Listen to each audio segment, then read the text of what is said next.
that's why I wasn't able to attend in person, unfortunately. But had to make it to my presentation, of course. Yeah. Are you an athlete? Yes, I am on the track and cross country team at Oh, USALFA. nice. Okay. Do you run or jump? Yeah, Or... I run the 3,000-meter steeple. So a little bit of both, running and jumping, actually. Yeah. Okay. Yeah. Excellent.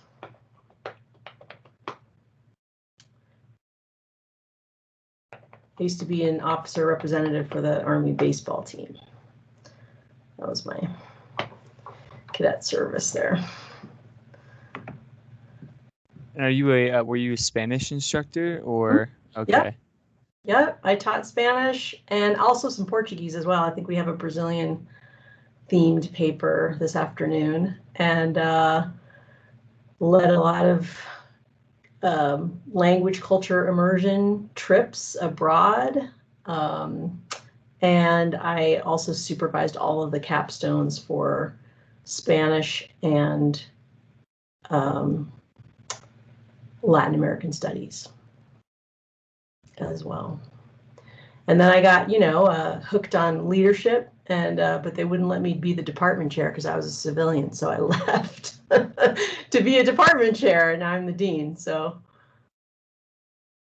Yeah, that's awesome. Wow. So weird story, but thanks to all the service academies for, I had a really, really great and unusual preparation, just being surrounded by the study of leadership, along with all the other stuff.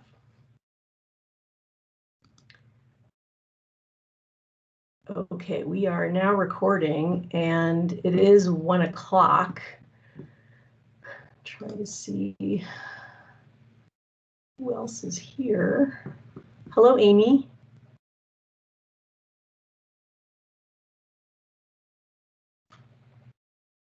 And Meredith, thank you for coming. Hello, hello. Hello, hello.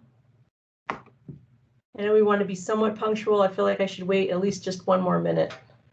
See if we can get another couple people in here. Some of the early panels ran really late because we had all those technical issues, and then they were late getting to the keynote speaker, so they might be still trickling in. Yes. Is the keynote still going? Maybe I should check that. That I do not know because I was not able to attend. Okay, I was in it, but then I got out because I was trying to. Let's see. See if I can get into it on my phone.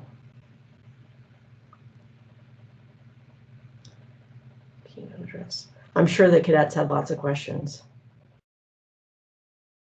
Yeah, I think he's still talking.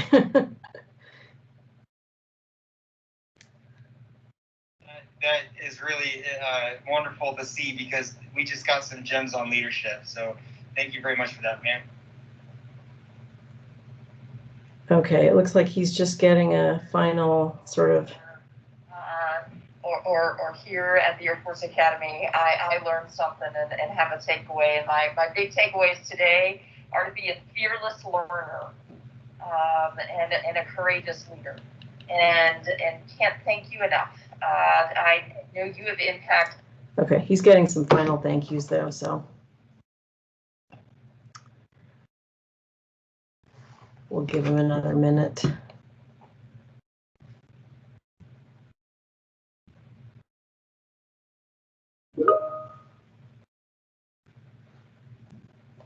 So John and Aiden, are you both Spanish majors? Or John, are you studying film and you just happen to be? Yeah, I'm a film studies major, but Okay. Of course with my background as a Puerto Rican American, it just kind of made sense, They threw you into this panel? Exactly. Okay. Seems that way. I feel you. I'm a Spanish minor with a major in business management.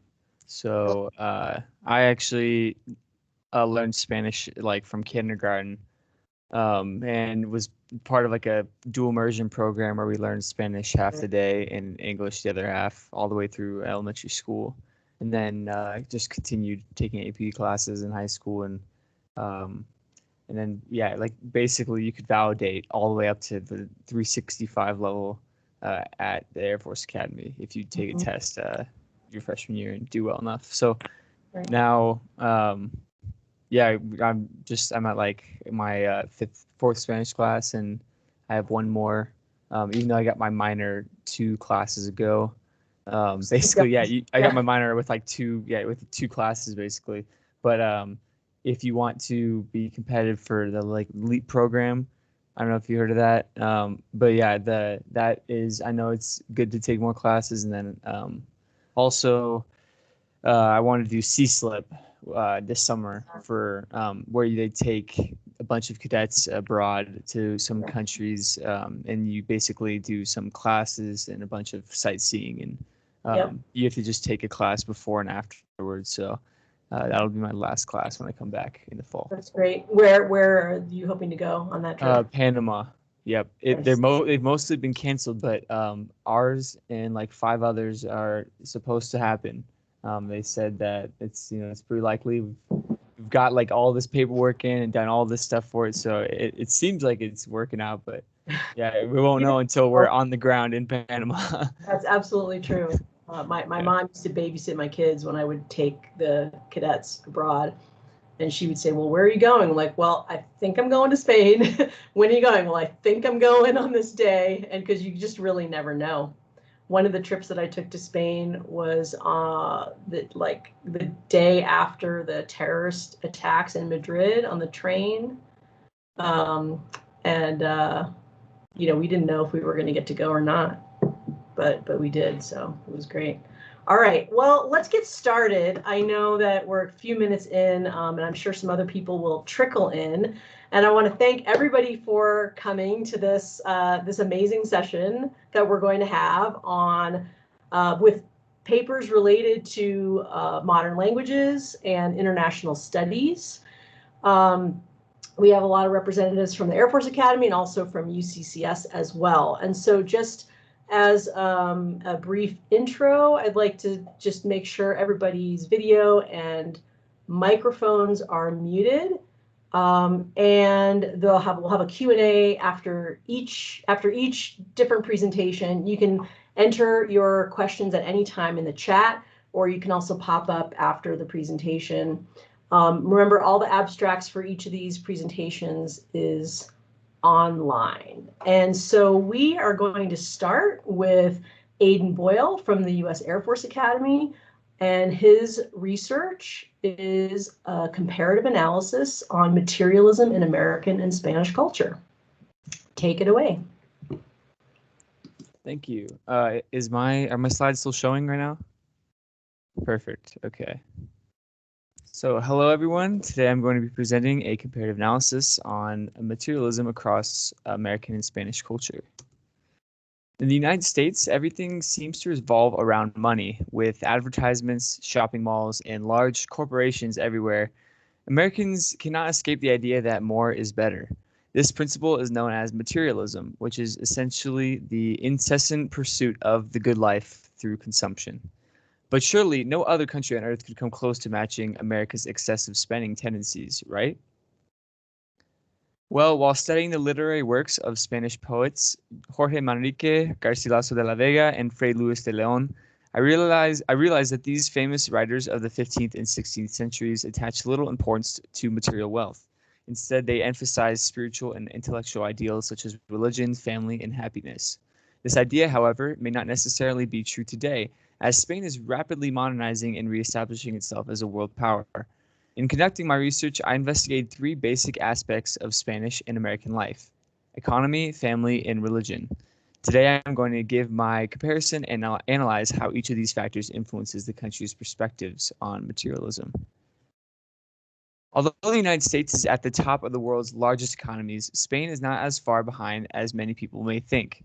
Thus, we must ask ourselves an essential question: is the country's economic success indicative of its materialistic beliefs? Well, if we define economic success as gross domestic product, then Spain would be the 11th most successful economic country in the world. As far as inflation rate, or the measure of how fast an economy is growing, Spain actually has relatively the same rate as the United States. And if you measure success by how many hours the average citizen works a year, well, Spaniards accumulate 1,691 hours of work per year, compared to the average British at 1,674 hours a year, and Germans who clock in 1,371 hours per year. Although this number does not exceed the average annual working hours in the United States, which is 1,811 hours, Spain is among the highest in the European Union. This statistic contradicts the common stereotype that Spaniards do not value hard work like other modern nations. In fact, many people believe Spaniards prefer to relax and take naps every afternoon, or siestas, which would clearly indicate that they also do not value material wealth as much as other industrialized countries. In reality, however, a study conducted by BBC News in 2017 found that almost 60% of Spaniards never take naps, while just 18% say that they sometimes do. So where does this stereotype come from? The answer comes from the traditional Spanish working hours, which include one shift in the morning and one at night. This was because many people need to have two jobs to support their families, and the 2-hour break in between allowed for them to rest. While many people have moved to urban areas and taken jobs with longer working hours, as you can see from the last graph, the 2-hour lunch break remains, affirming the stereotype. Thus, contrary to popular belief, Spaniards value work just like their European counterparts, and according to these statistics, one could reasonably assume that Spaniards share the same interest of earning a high salary. However, the way that Spaniards view their purpose of their work is what distinguishes them from other economically advanced countries. As I will discuss in the following slides, Spaniards work these long hours with a greater focus on supporting their families and less for their personal benefit, which is the case, more so the case in the United States. One of the biggest disparities between the United States and Spain is the emphasis placed on family and the beliefs that stem from how one was raised. In an ideological sense, one's family provides the framework for how one perceives wealth and status. So, what effect does family have on materialistic beliefs? Well, for example, only 15% of Spaniards believe that their success is measured by how much they own, compared to 21% of Americans. Furthermore, 46% of Americans say they feel a lot of pressure to succeed and earn money, while only 36% of Spaniards say the same. This evidence suggests that Spaniards grow up believing that their success should be measured by their actions and not their possessions. Given this fact, one might think that Spaniards would generally be more optimistic because they do not care as much about their wealth. In actuality, however, 68% of Americans said they felt optimistic about the well-being of themselves and their family for the coming year, while only 51% of young Spaniards agreed. Therefore, the notion that Spaniards do not care as much about their wealth may actually stem from a lack of confidence that they can improve their economic situation. On the other hand, since American culture bolsters the idea that everyone can become wealthy if they work hard enough, Americans may grow up believing that they can advance their status in society and be consequently more optimistic. Therefore, we can see a correlation between materialism and optimism about raising one's status, and this tendency is more evident in the United States because of the ideals that people are taught in their households. Family not only has influence on ideology and beliefs, but also plays a role in business practices. The director of the entrepreneurial program at the University of Madrid argues that in Spain, a job is never considered 100% yours. It is almost as if you're holding it for another member of your family. If a relative does not have a job, it is considered a collective family problem. While Americans try to stray away from this approach, it actually creates a more unified and loyal work environment because everyone has a vested interest in each other's success. Moreover, workers can be hired faster and for less money, which can make all the difference in limiting business costs. In fact, in the United States, companies spend an average hiring cost of $4,000 per worker over an average of 50 days. Americans' approach to hiring workers who are the most skilled demonstrates its cultural value of competence over business relationships. Therefore, we may associate competitive hiring practices with increased materialistic tendencies, since it reinforces elevating one's status at the expense of others. Spanish companies' trend of hiring family members shows how their culture values job satisfaction over status, which in turn reflects a lesser emphasis on materialism. Another essential aspect to consider when analyzing materialistic attitudes in a society is the role of religion in people's lives. By analyzing the religious beliefs of Spain and the United States, we can learn more about what they value the most and whether this affects the level of materialism in their culture. As demonstrated through various aspects of life, monuments, city names, and the fact that almost all businesses close on Sundays, Catholicism plays a fundamental role in Spanish culture. In fact, you can see in this graph that 72% of Spaniards identify as Christian Catholics, 26% have no affiliation, and only 2% are followers of other religions. In the United States, 43% of people identify as Protestant, 20% are Catholic, 26% are unaffiliated, and 10% are of other religions. Catholicism is known to have a stricter moral standard than Protestantism.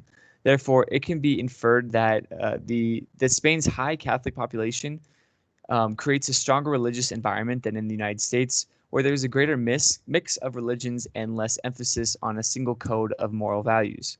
So, does the greater presence of religion in Spanish culture mean that they are less materialistic? Well, a study carried out by the Spanish Business Management magazine found that students from religious institutions were less likely to exhibit behaviors of possessiveness, selfishness, and envy, three substrates of materialism. Furthermore, they found that highly religious people experience high levels of wholeness and fulfillment, and were consequently more motivated to improve their well-being through altruistic acts rather than accumulating wealth. This evidence suggests that Spain emphasizes or Spanish emphasis on religion correlates with lower materialistic beliefs. Another major disparity between the two cultures' beliefs about materialism arises during their religious festivals. On Three Kings Day in Spain, the streets are filled with parades and community celebrations. While children still receive gifts on the morning of the 6th of January, this aspect of the holiday is minor compared to the cultural and religious emphasis on the celebration of the birth of Jesus. On the other end of the spectrum, in the United States, Christmas has become a holiday based on gift-giving and consumption rather than a celebration of Christianity. Nowadays, American society commonly holds that in order to show love and appreciation for friends and family, you must purchase expensive gifts. In fact, the average American in 2019 spent $950 on Christmas gifts, while the average Spaniard in 2019 only spent 200 to 250 euros on gifts, which is equivalent to around 230 to 290 US dollars. This statistic is a clear demonstration of the United States' focus on material possessions as opposed to Spain's greater appreciation for community interaction, quality time with loved ones, and religious worship. In this presentation, I highlighted three important disparities between the American and Spanish cultures: the economic system, the role of family, and religion, and how they lead to different social beliefs about materialism. In the United States, our capitalist system reinforces the tendency for people to consume more than we really need and to flaunt our possessions. American hiring practices impose competition on workers rather than cooperation, which can create greater focus on one's status and salary. In Spain, the growing economy has increased people's opportunities to earn more money, and thus has perhaps made the public value wealth and status more than in its history.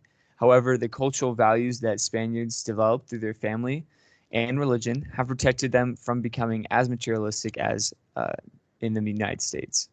By comparing and contrasting the societal values of these two nations, we can see that an emphasis on family, the religious values of altruism, and working in supportive settings can help mitigate the effects of materialism what effects it has on society.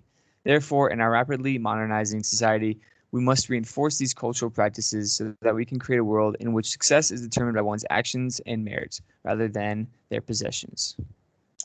Thank you. Here's my bibliography. Thank you so much, Aiden. Well done. So I want to, we have a few minutes for questions. If anybody has a question, you can put it in the chat or you can just unmute yourself.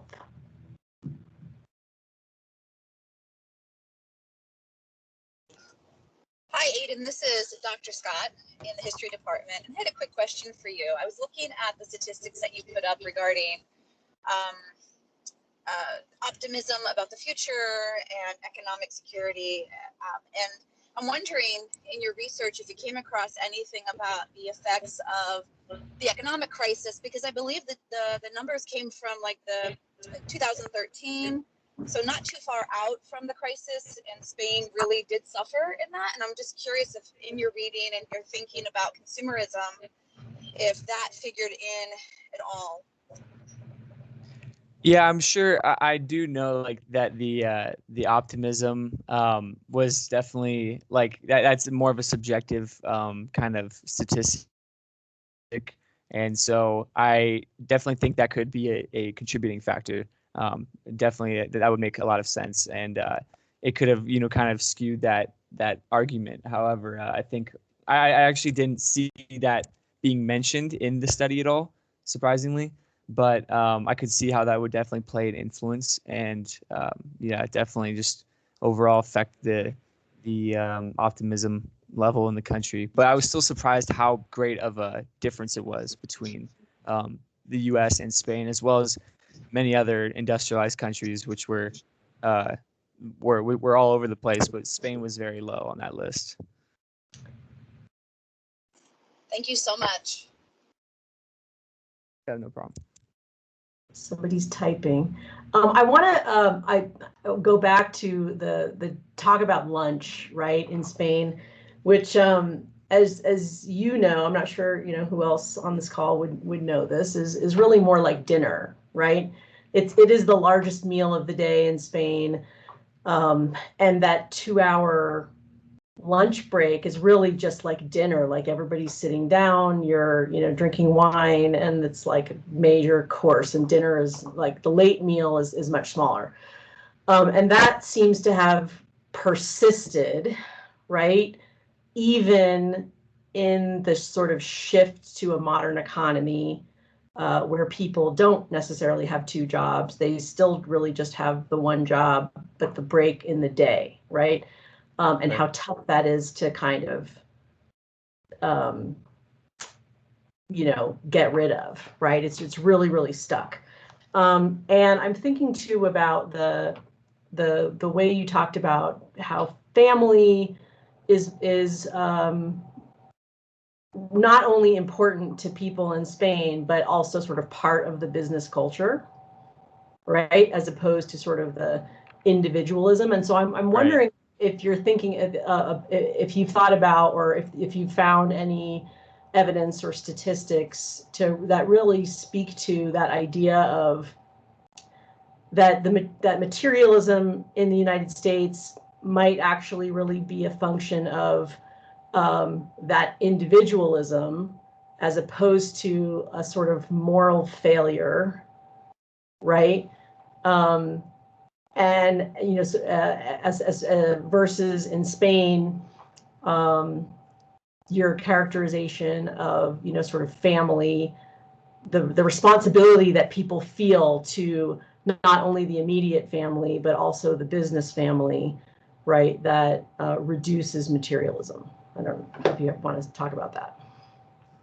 Yeah, I guess I could say that I couldn't find any statistics that just put simply like how common this was, but I definitely have, just talking and learning about culture and reading like across like all my Spanish classes. I've heard of the concept of like hiring family, but also that one quote I used about how it feels like a personal responsibility that every member of the family must have a job. I thought that was just interesting because in the U.S., a lot of times I think it's just we have a very competitive hiring market, and like that one statistic I also showed was about how it costs like an insane amount of money, like a lot of thousands of dollars, and over a course of 50 days to hire the average worker. So I thought that is just that was definitely a big disparity between two countries that I thought was notable, because I think if you're investing so much money and time to just decide whether to hire someone or not, it reflects that what you value about a worker, like mostly being how competent, how qualified they are, where I think maybe there's some other factors that are less materialistic oriented, such as just being part of a family, or what kind of relationship you have with that person. Obviously that could lead to some problems of like creating a professional environment, but also I think emphasizing these qualities of competence and expertise in the job may undermine some other things in the work environment, such as how happy people are working together or how cooperative they are, how well they work together, which is definitely more evident, it seemed like, across Spanish culture, where they spend less time and money on hiring people. That also makes me think of how Americans are move across the country all the time for work, right? And Spaniards really don't do that nearly as much. Okay, we have a question in the chat, and this will be your last one. Do you know how the act of gift giving is similar or different in U.S. versus Spain? For example, though the amount people spend on the gifts is different, might there be gift giving throughout the year that differs? For example, going over to someone's home, you bring a gift, or perhaps gift giving has a different meaning. So a question about gift giving.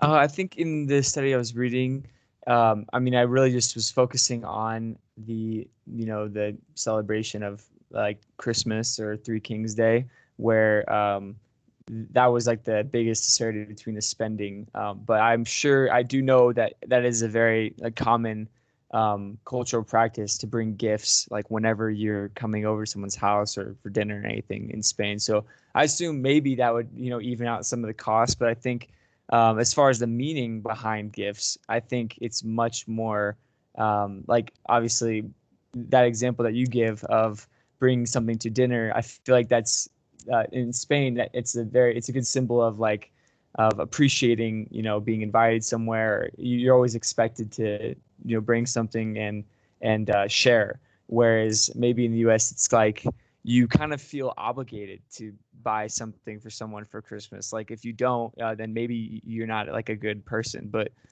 or maybe you're not like a good friend or family. Like you don't appreciate them enough. Whereas I think in Spain, it's more about giving a gift at all, just something is the idea of presenting thinking about somebody and buying the gift, no matter the value, is what is more important in Spain. So it has a greater meaning and emphasis on love and care rather than maybe in the United States, where I think it has a connotation of obligation. And even though you can definitely show that appreciation, love through a gift, I think some people definitely, I think it's more common here to do that out of, responsibility for giving a gift, but rather than the desire to show one's love and appreciation. Thank you so much, Aiden. Appreciate it. Congratulations on your work. And we are going to go to the next presenter, who is Andrew Hootman, also from the U.S. Air Force Academy. And his presentation is entitled Existentialism and the Spanish Civil War in Carmen Laforet's Writing. Yes, thank you. Just give me a second to share my screen real quick. Absolutely.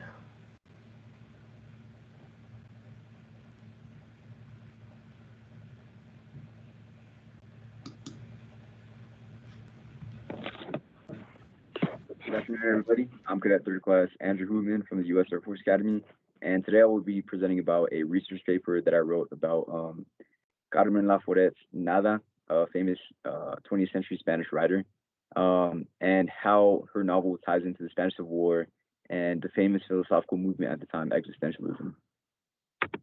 So to start off, I want to give you a little bit of context about the writer herself, if you don't already know too much about her. So Carmen Laforet was born in Barcelona in 1921 and moved to the Canary Islands at 2 years old. So a lot of her experiences are seen in her novel Nada. It's sort of a reflection of her life and what she saw as a young adult and as a child in Spain, especially in Barcelona, post-Spanish Civil War. And she moved back to Barcelona after the Civil War, and she studied philosophy at the University of Barcelona and law at Complutense University. And she finally wrote her first novel and most famous novel as well, 1944, called Nada, that really gives us a good idea of what she went through and what she saw at the time. And she sort of shares her observations of Spanish society in the early to mid 20th century Spain. So The Spanish Civil War. So let me give you a little bit of context about the Spanish Civil War before continuing. So it took place between the years 1936 and 1939. The war resulted in a nationalist victory, which began the regime of Francisco Franco that took place up until the 1970s. And during the Francisco Franco regime, Spain saw a lot of drastic changes in the national character, society in general, and this caused a lot of confusion, um, with the direction that Spain was going towards, and what the new national character actually was. So this sort of shift in government and national character caused a lot of confusion at the time, and we really get a good idea of this in Carmen Laforet's novel Nada. Um, but before continuing, I think I want to talk a little bit about existentialism, one of the most important components of the novel. So, if you don't already know, it was a popular, pretty new movement during Laforette's era. Um, we see elements of existentialism throughout a lot of the novel, and through the experiences that the protagonist goes through. So, if you don't already know, I included a definition of existentialism that I think gives a pretty good idea of what it is. So, it's a philosophical theory or approach which emphasizes the existence of the individual person as a free and responsible agent determining their own development through acts of will. So, one of the most important concepts of existentialism is pretty much finding your own purpose, meaning, and direction in life. And we see a lot of this in Carmen Laforette's Nada. And also, with the Spanish people in general post Spanish Civil War.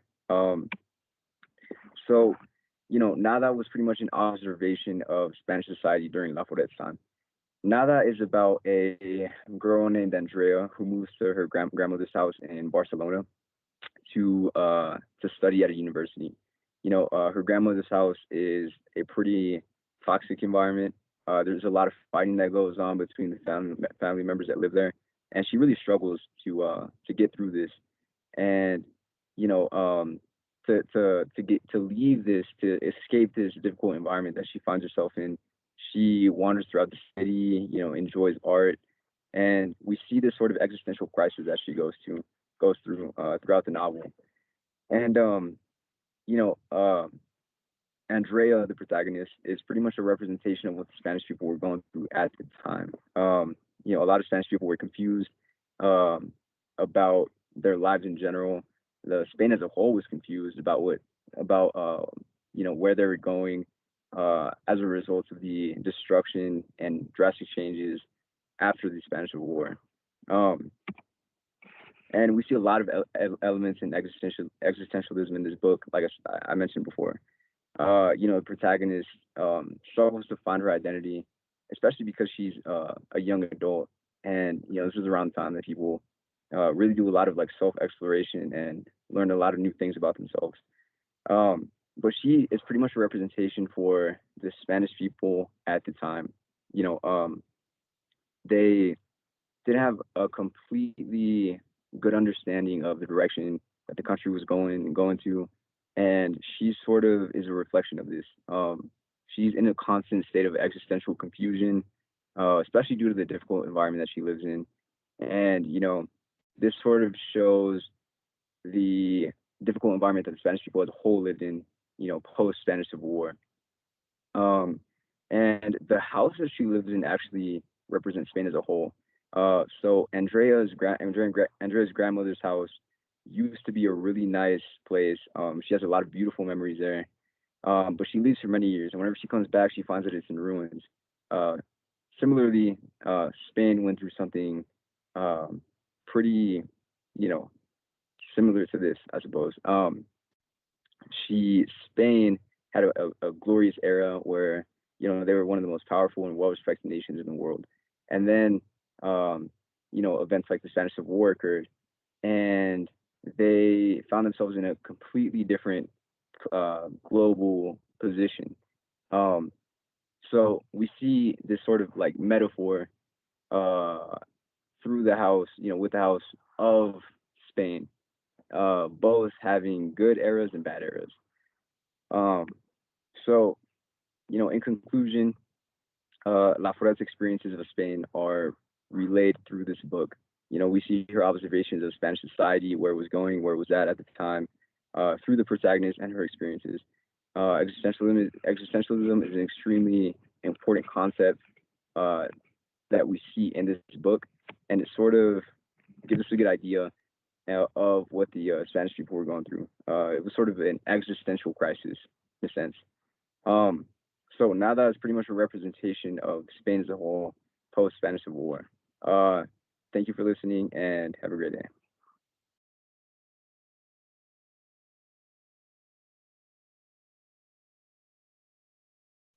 Sorry. Thank you so much, Andrew. Appreciate it. I'm opening the floor up for questions.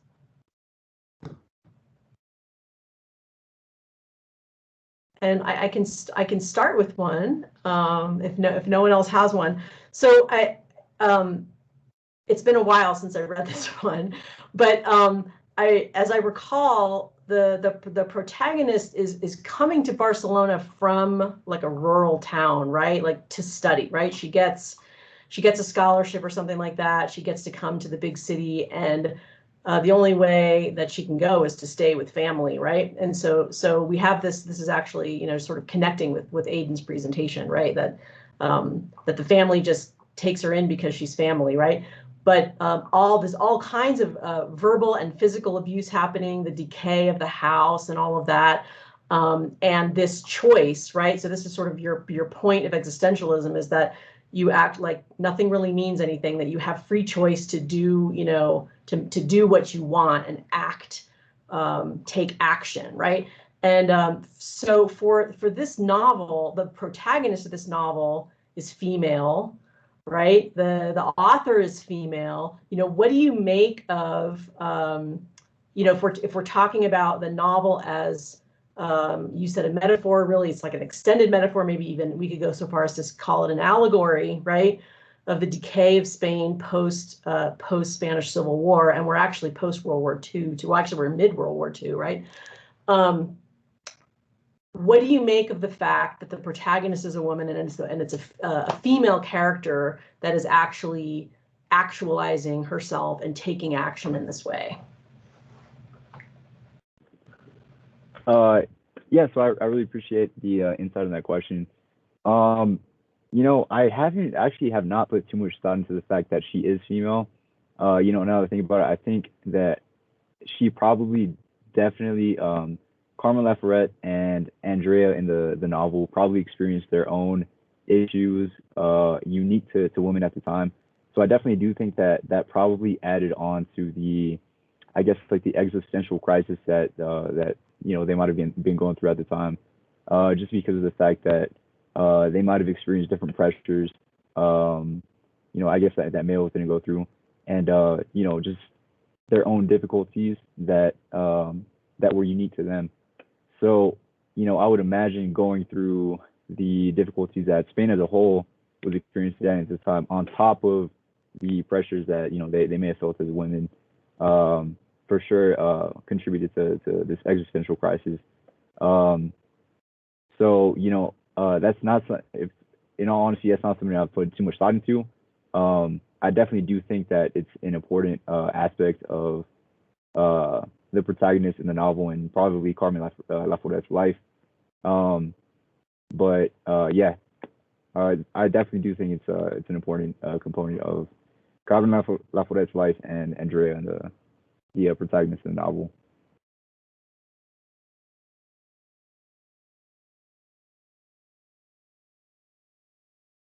Sorry, thank you so much.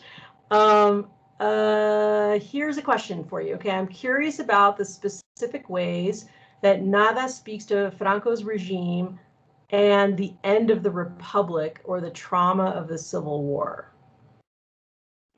So it's actually a pretty interesting, very interesting question. So, one of the things that the Spanish government was doing at the time was implementing a lot of restrictions on like art and literature to avoid from, I guess, giving the government like a bad image. So Carmen Laforet kind of had to work around this. So she never was technically allowed legally to explicitly I guess, call out the government or Franco's regime in her novel.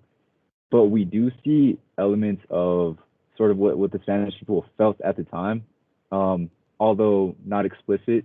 It's clear there's clearly a link between what the characters in the novel go through and what the Spanish people were going through at the time. So Carmen Laforet was very restricted in this sense, and so this is why we don't see any clear, I guess explicit representations of what Francisco Franco was doing at the time. Thank you so much. All right. Let's move on to our next presenter, who is Nathaniel Colleagues, also from the U.S. Air Force Academy. And I don't know if you have something to share on the screen. You can go ahead and share it now. Nathaniel's presentation is entitled A Comparative Analysis Between Cantos de Vida y Esperanza by Rubén Darío and 20 Poemas de Amor y una Canción Desesperada by Pablo Neruda. All right, we are seeing your slides. Hello. All right. Everybody hear me? Great. All right. Good afternoon, everybody. My name is Nathaniel Colleagues, and today I'll be presenting on the modernist literary movement and be using a comparative analysis between two separate works. One of them is from Rubén Darío, who's pictured there on the left with the nice mustache, and then the other work is Poema 20, which is included in one of the books of Pablo Neruda, who I'm sure a lot of you have heard of both of these poets. All right, so first I'm going to go over what is modernism. It's very different from existentialism, but something very interesting to note about modernism is that according to Teresa Mendez Faith, it is the first clearly Hispano-American movement, literary movement. So up to this point, the majority of literary movements were greatly influenced from Spanish literature, European literature, even American literature, but modernism is very clearly has its roots in Latin America. And it actually started with a book by Rubén Darío, who I'll be analyzing another work of. And if you look on the right there, that's the cover, Azul, which is just a collection of short stories and poetry, which, if you notice, it's published in 1888. That is marked today as the beginning of modernism. So what ways are modernism characterized? It's an elegant poetry. It's musical, anti-prosaical. It's sensual. Has a lot of suggestive images, brilliant metaphors, and cultured allusions. It has an attitude of evasion from reality, careful with form, culture of what is beautiful, so culto de lo bello. It's aristocratic, has refined language, and is colorful. So, as you can notice from all these descriptions, modernism is a lot more focused on the sort of aesthetic of the writing, and the language and the form that the authors use to convey their messages. So I'm going to go a little bit into the backgrounds of each author, just to give you an idea of why they might have been inspired to write the works that they did. So Rubén Darío, he was born and died in Nicaragua. He worked in the National Library in Managua, which gave him the opportunity to discover Spanish and universal classics. So we can see a lot of cultural references, a lot of references to these classics in his works, which is why we can see his background had such a profound influence on his writing. He spent most of his life outside of the country too, as a diplomat and as a journalist. And in these ways, he was also to gain a lot more of that cultural experience and apply those to his works. As pictured on the left there, published in 1905, it's Cantos de Vida y Esperanza. And the poem I'll be analyzing more in depth in this research is Canción de Otoño en Primavera. I'm going to talk a little bit about Pablo Neruda as well. So Pablo Neruda, he was born and he died in Chile. He was also a journalist and diplomat, so similar to Ruben Darío. And he's still known today as one of the most celebrated poets of Latin American history. So I remember reading his poems when I was in high school and middle school, and it really take you aback just in how beautiful they are with his form and his writing. Interestingly enough, Pablo Neruda was friends and good friends, compatriots with Salvador Allende, who was killed in the coup in 1973. So he wasn't the most pro-United States. His mother died a few months after he was born, um, which you can kind of see. He talks a lot about the themes of solitude in his writing. Um, Growing up in Temuco, Chile, which is just completely surrounded by forest, sea, sky, have sand, rain, wind, rocks, all kinds of nature. Um, that really contributes to his just fascination with the culto de lo bello, and his it's just very, he has tactile, visual, auditory, every kind of imagery that you could really hope for in a piece of literature. So you can tell that he gains a lot of that from his background. All right. So looking at these two specific poems, if we look at Canción de Otoño en Primavera, so the main theme of this poem is that in spite of failures of multiple love affairs, the heart still wants love in old age. The language that Dario uses is sincere, cultured, and direct. Just to give you some examples of the imagery without going through the whole poem, he uses the images of treasure, heaven, dawn, flowers, dark versus gray hair, an ermine, Eurydice and Salome, which is a biblical reference, historical reference, a peplos of pure gauze. A peplos is like an old Greek robe that's just pure white. Eden, a princess, rose bushes. One of so the giant overarching metaphor that's used in this poem, as can be seen in the title, is that he has a comparison between the seasons and the stages of life. So, Canción de Otoño en Primavera, song of autumn and spring. You can see that he's comparing the spring to his youth and the autumn to his old age, and saying that he still yearns for the same things as he did in the spring when he was younger. And I'll go through some verses from the poem so you can see a bit more of that. The style, and I should be obvious from the name Canción, so it's a literal song, and it has a chorus and it has verses in between, so the style is very musical in that sense, and it could be sung as a song just as much as read as a poem. So then, if we look at poem 20 by Pablo Neruda, the main theme is that love lasts as long as the memories of one's lover. So it's very nostalgic in that sense. The language is sincere, it's conversational, it's fluid.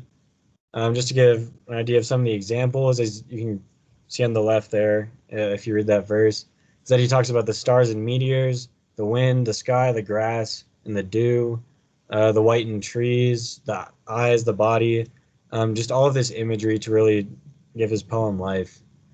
The big metaphor that he uses in this poem, very different to the one used by Dario, is that he uses the night to symbolize solitude, which just gives a lot of character to, while you read it, you really feel his nostalgia, his sense of solitude. So the style here, it's not a song, it's more of a personal monologue. It just gives a lot of insight into how Neruda is feeling in his mind and his deepest thoughts. You feel like you're there with him on this lonely night as he's writing, as he's reciting this poem.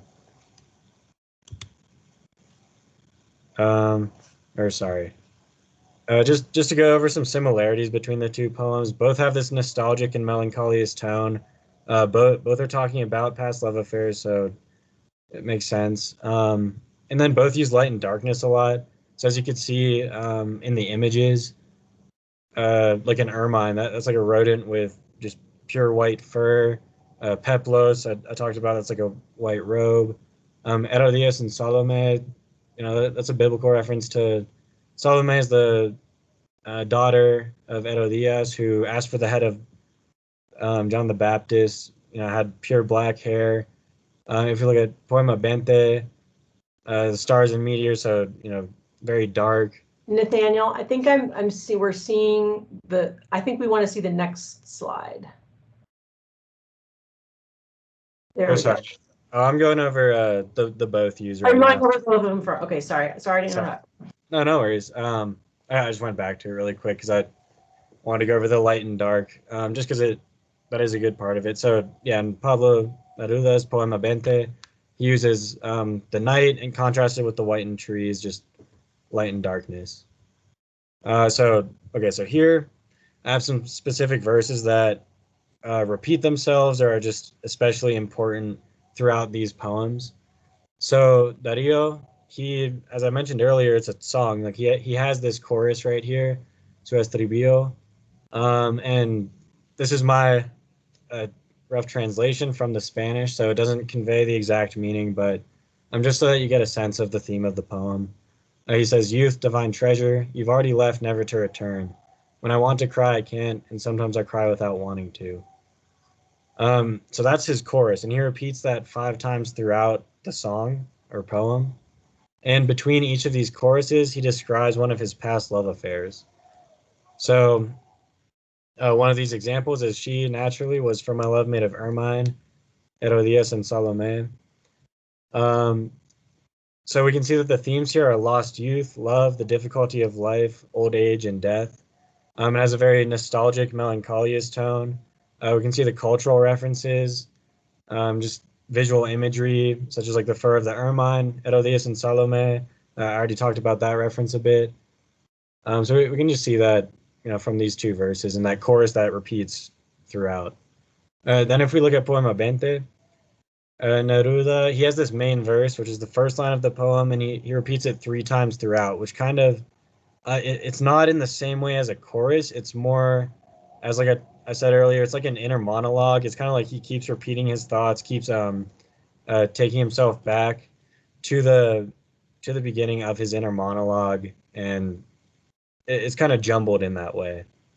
So he writes, "Tonight I can write the saddest verses," which is quite the way to preface a poem. And if you are to go read the whole thing, I'd argue he is right. He also writes, "In the nights like this, I had her in my arms. I kissed her so many times under the infinite sky." So from that, you can see the huge sense of nostalgia. He also talks about lost love, solitude, eternal memories, the torment of the soul, and internal suffering. So those are some of the personal themes that both of these authors dive into. To look at what some other critics say about these works. So talking about Canción de Otoño en Primavera, one critic, Simón Valcarcel Martinez, he writes that we are facing a song that expresses the desires of the poetic self in the autumn of one's life about one's yearnings for love belonging to the spring. So that pretty much summarizes Rubén Dario's work and the whole main theme. If we look at Poema Bente, according to Marta Marin, she writes, "In this poem, the lyrical self wishes to express the ambiguity of the feelings of love and the unobtainableness and insecurity that it brings with it." So we can see that these are both very personal themes, and that's kind of one link that ties these together. So aside from those themes, the other link between and these personal topics, the other link between Dario and Neruda's works are their writing styles and just using a lot of imagery, a lot of colors, a lot of metaphors, and just focusing on that form and just culto de lo bello. It's a lot about how they write it, and it makes it very enjoyable for someone to read it. It's why people love poetry. However, we can see that they have very different styles, and this could be attributed to the fact that they're at very different stages of the modernist movement. Dario, as I mentioned, he wrote Azul, which is the start of the movement, and he used a literal song with choruses and has this more musical, his more musical style there. Versus Neruda, he writes in this sort of more jumbled, more personalized, sort of straying away from that more defined structure that Dario had. So if we look at both of these works, and if we look at the impact of modernism overall, Teresa Mendez Faith, she wrote, after Dario, Neruda is perhaps the only American poet who has influenced Spanish lyricism. So as I mentioned, Neruda is still very famous today, one of the most famous Latin American poets to date. Both of these authors, both of these poets had a profound effect on peninsular poetry and literature. So modernism was the first movement to really have that effect, especially from Latin America. So that's a fairly big deal. And then we look at the culto del obeo and just this sort of transition to really focusing on those cultural references, the like I mentioned, the imagery, the sort of aesthetic of the writing, just how it sounds, the lyricism, the rhythm, just focused on poetry kind of for the sake of poetry and integrating that with those personal themes that Dario and Neruda both touched upon. So with that, these are the works I cited, and if you have any questions, please let me know. Thank you so much, Nathaniel. I appreciate that. What questions do you have?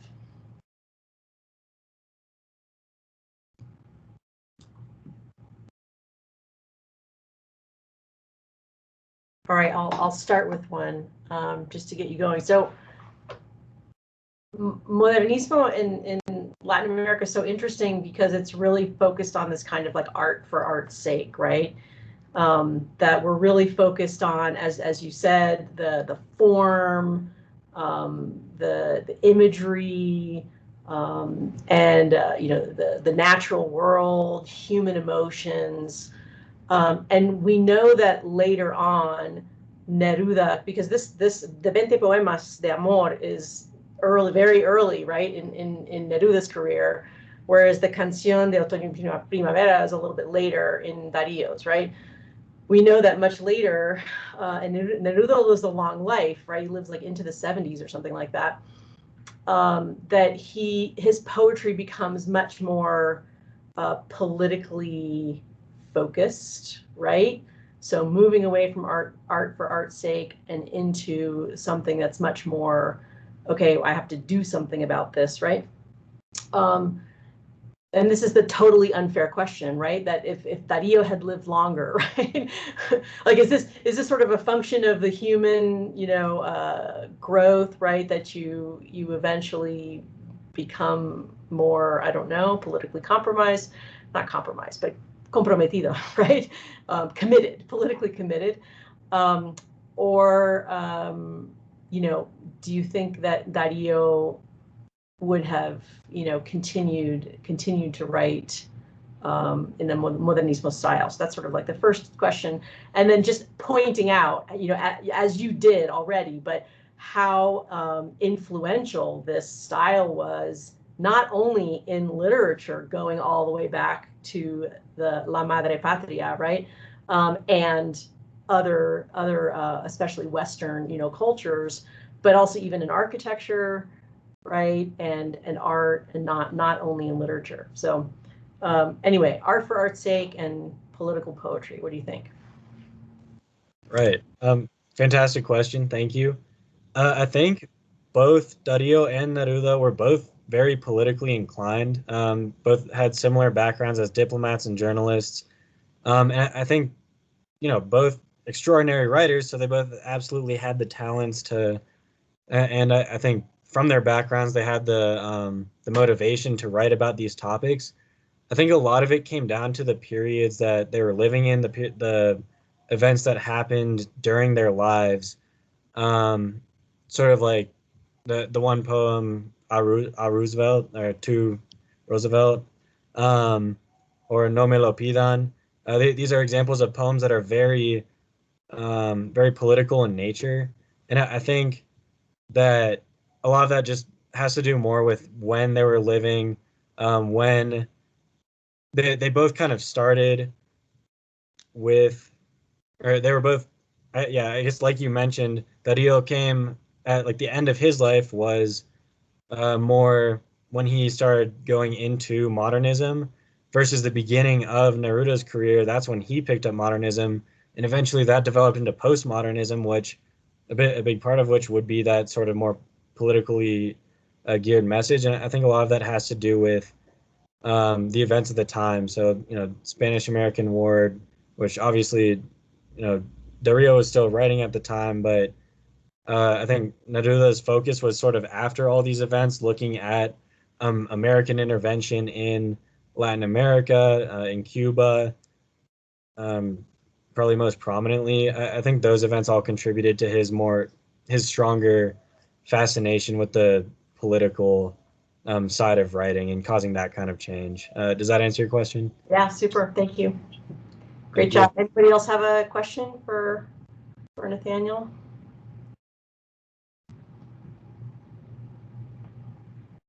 All right. Well, we are doing great on time so far. Thank you, everybody. Thank you so much, Nathaniel, for that wonderful presentation. And our next presenter is Eric Miller from the U.S. Air Force Academy, who's, yeah, go ahead and put up slides if you have them.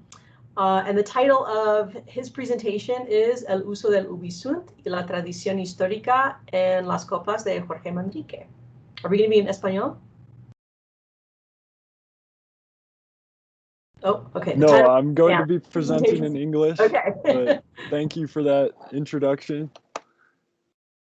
And I will go ahead and begin. So I will be talking about the use of the concept of ubi sunt in Coplas por la muerte del maestre de Santiago Don Rodrigo Manrique. It's a long title by Jorge Manrique. But this is often translated in English to verses on the death of his father or couplets on the death of Rodrigo Manrique in English. So I'd like to start by discussing some of the main ideas I want to establish in this presentation. Primarily that Manrique's use of ubi sunt in the poem emphasizes the importance of personal legacy. And it does this especially when we look at the medieval context of the poem. And in the poem, Manrique develops sort of a historical structure that he uses to more effectively elegize his father. And doing that, he divides life into three separate phases: life on earth, life after death, and personal legacy. And then finally, his analysis of his father's character reflects a lot of the changing attitudes about the role of the individual in this era when the poem was written at the end of the medieval period. So a brief overview of ubi sunt. This concept is common in medieval literature, and it asks the question, where are those who came before us? So it's closely tied with the concept of memento mori, remembering that everyone will die one day. And throughout the poem, Manrique asks this question of a lot of historical figures, and he's just wondering, where did their earthly possessions, their earthly powers get them in the end? And doing this, he ties this concept to sort of a broader Western Christian tradition.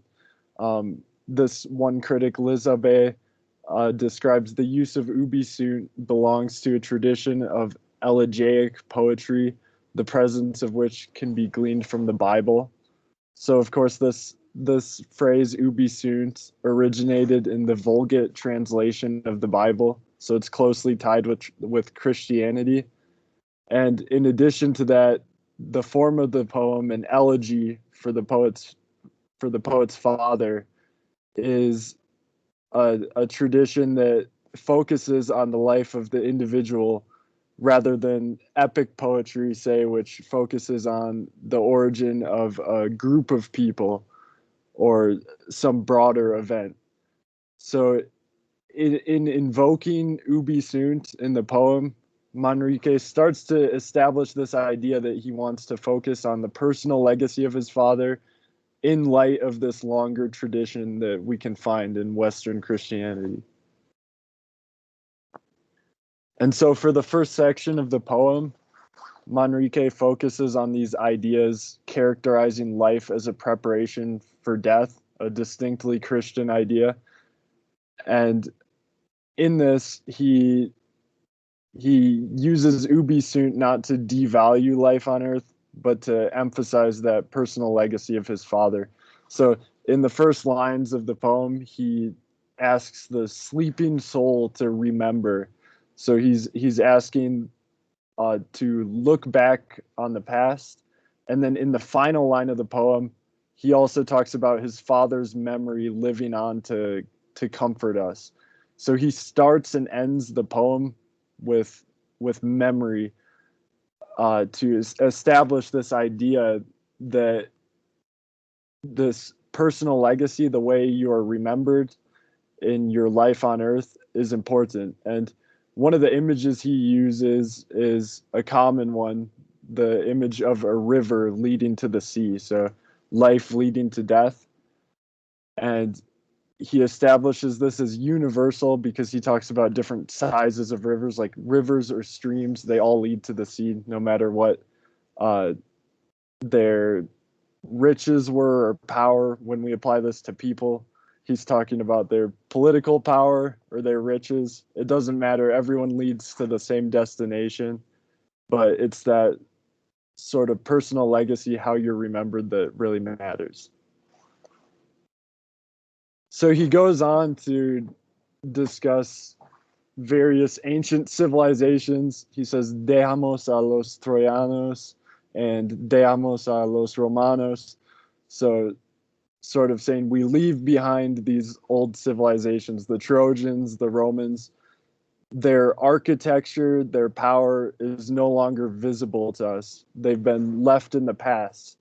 But then later on in the poem, he sort of undercuts this by comparing his father to Octavian, Julius Caesar, and Scipio Africanus, famous Romans. So what exactly is he doing here? I think it's sort of on purpose. When he focuses on the civilizations themselves, he is emphasizing the fact that the wealth and power of these past figures are not important. But at the same time, he's recognizing that they have a legacy on the values and the culture of his current medieval society. We can see that in the way he's invoking their names to honor his father, and in the way he's using these forms of poetry to capture his current events in this historical context. So the legacy of these figures is what continues on, and their impact on values is what was really important. And then after sort of discussing these more ancient civilizations, he goes on to discuss the current historical context of the poem. So it's sort of at the end of the Reconquista period, and also at the end of the medieval period, when we're moving into the establishment of the modern state. He mentions a few figures such as Alvaro de Luna, who was the constable of Castile and was executed, and then Henry IV, King of Castile, son of John II of Castile, and then finally Alfonso, who is the brother of Henry IV. And there was a conflict between Henry IV and Alfonso. Manrique was a supporter of Alfonso, and he sort of laments the fact that Alfonso died at a young age, at 14. But when he talks about these various aristocrats, he compares them in the same way using ubi sunt. He talks about their earthly possessions, their palaces, their gold, and in each time he invokes their name, he says, "Where are they now?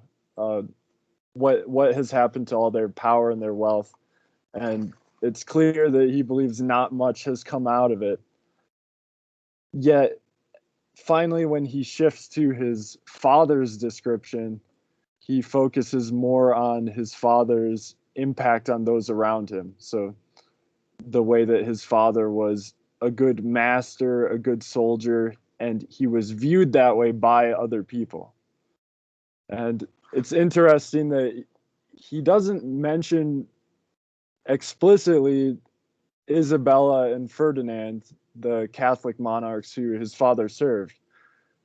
He focuses on this era of conflict that came right before the reunion of Spain. And so I think he's trying to focus on that sort of shifting role. Henry IV was known as a despotic ruler who really strengthened the aristocracy in Spain. And at this time, there's sort of a shift to more individual power, more democratic power. And he's trying to focus on that by comparing this era of instability with the personal legacy of his father and his father's ability to bring value back to Spain and bring some sort of change. So in conclusion, Manrique establishes these three lives: life on earth as sort of a preparation for death, life after death in the Christian afterlife, and then this personal legacy, the way we're remembered, and the way that finally at the end of the poem, memory brings comfort to those who are left behind. And then he also establishes this using that connection between past and present with Ubi Sunt and the tradition of Christian thought that he invokes throughout the poem. And finally, in the context of the changing attitudes in this late medieval period about the value of the individual versus kings or aristocrats, the poem ultimately emphasizes the importance of personal legacy. And these are my sources, but that concludes my presentation, and I'm happy to answer any questions. Thank you so much. That was wonderful. I'm opening up the floor for questions.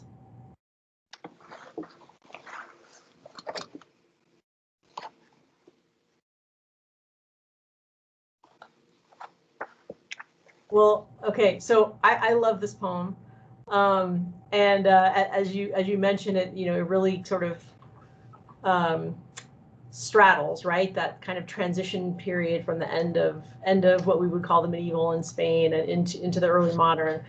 And what I love about this poem is the struggle that Jorge Manrique, as the poetic voice, right, sort of expresses with this. I'm looking at my dad, and my dad was the most amazing person, okay? And he had this, you know, he got to live in interesting times, right? So during sort of still the period of the Reconquest, you know, he talks about him as somebody who, you know, killed Moors, right? That was a good thing, right? back at the time, right? And you know, sort of participated in this great reconquest of the peninsula, you know, getting rid of the Muslim occupiers of the peninsula. And of course, at the time of his death, which is sort of really still, they still hadn't reconquered Granada yet, right? So they're still kind of towards the end of that reconquest period. But things are changing, right? So now, what is a knight supposed to do, right? If there's no more crusading to happen and there's no more Moors to kill, right? How do I live out this legacy of my dad, who lived in this period where he had the chance to make a legacy, right? And I think one of the cool things about studying this period of Spanish literature and history and civilization is that, for me, I think it has actually a lot in common with contemporary U.S. Culture and history and politics, right? That we're fighting on multiple battlefronts. You know, we're sort of in this period of like maybe political economic decadence with increasing inequality, et cetera. And I think, we talk a lot about the greatest generation, right? Where World War II vets, got to fight a common enemy with allies, and they got to fight evil, right? They got to be on the side of good. And that since then, we've had just a lot more complex combat situations, right? Where, good and evil is, I don't know, just maybe a little bit harder to define. Multiple battlefronts. How does, as a future military officer, how do you think about this relationship between Jorge Manrique and his father, right? You as a up and coming sort of, military officer with a legacy, right? A great grand legacy, right? Of the Air Force. What are some of the key kind of values that maybe you see in Jorge Manrique's father, right? Or things that are taught in your curriculum that you sort of hold on to as a way to build a legacy as somebody who's serving their country? Yeah, I think a great question. I'm sorry.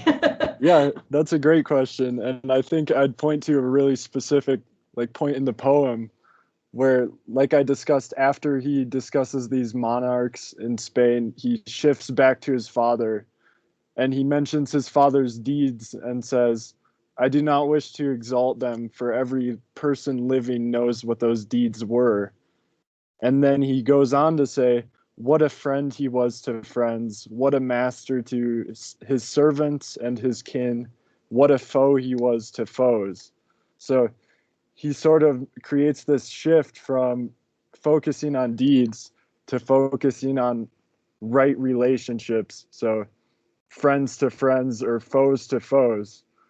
And clearly in the complex time that we're living in and the conflicts we're dealing with, sometimes those lines between friend and foe are blurred. There's a lot of non-conventional warfare going on, but right treatment of others and focusing on defining those relationships and just sort of recognizing your individual role in those relationships is sort of a shift that I think needs to take place in future conflicts. And I don't know exactly how that shift would work. That's a very complicated question. But I think that's one way this poem is really enlightening in that area. Yes. Well, perhaps you can help show what right looks like in that regard moving forward. What other questions do you have for Eric? If you're sitting here in this presentation, you haven't read this poem, I highly encourage you to read everything that's been talked about actually so far today. It's some really great stuff. So thank you so much, Eric. Appreciate it. Wonderful job. And we are going to move on to Jamie. We're actually a couple of minutes ahead. Hello, I'm here. Hi, Jamie. How are you? I'm doing well, thank you. How are you? I'm great.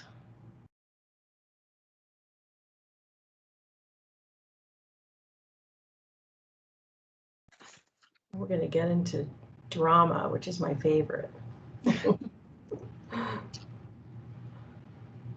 Okay, so Jamie is also from the Air Force Academy, and we got somebody teaching over there who loves Peninsular Lit, which is really great. And the title of Jamie's presentation is Comparative Analysis Between the Biblical Version and the Auto de los Reyes Magos. So more mention of the three kings today. Go ahead, Jamie. All right, sounds good. Well, good afternoon. I'm Cadet First Class Jamie Mao, and as she said, I will be discussing the biblical version of the Three Kings story and the Auto de los Reyes Magos through a comparison of the similarities and differences found within each of them. So a little introduction or overview of what I will be talking about today. So I will first introduce myself a little bit more so you get to know a little bit about me. Then I will discuss my paper's assignment, introduce my paper, then go over the story in the Bible that regards the three kings, and then I will discuss the Auto de los Reyes Magos.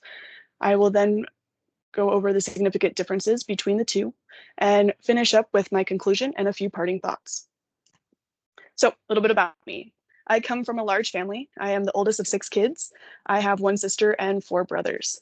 I am a military child who lived overseas for 13 years, and one of these countries that I lived at was Spain, and that is where I gained my passion for the Spanish language, where I also went to Spanish public school.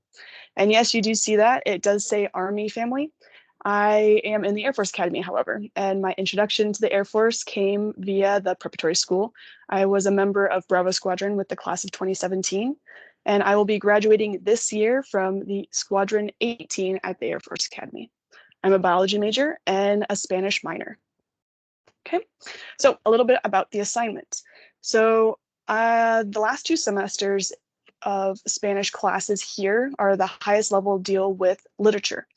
And so last semester's focus was on Spanish literature, and this semester has been more focused on South American literature. Now, our assignment was to take one of the literary works that we discussed last semester and build upon it as we saw fit. We were also given a couple ideas of ways we could dive into it deeper, and one of them was to look at doing a comparison between the Bible and our literary work.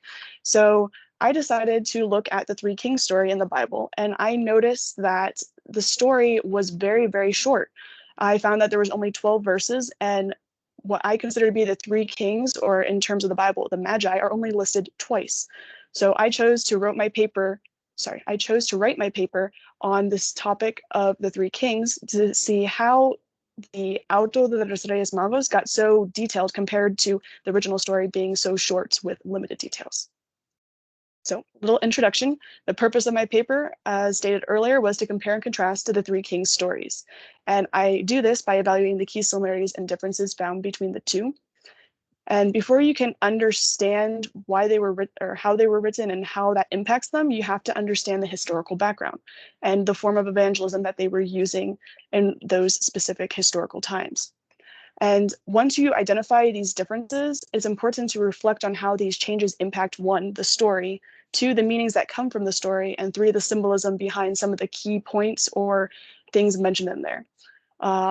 Such as the birth of Jesus. Is he actually the king, or was he to be a man on earth, or what did the gifts actually mean?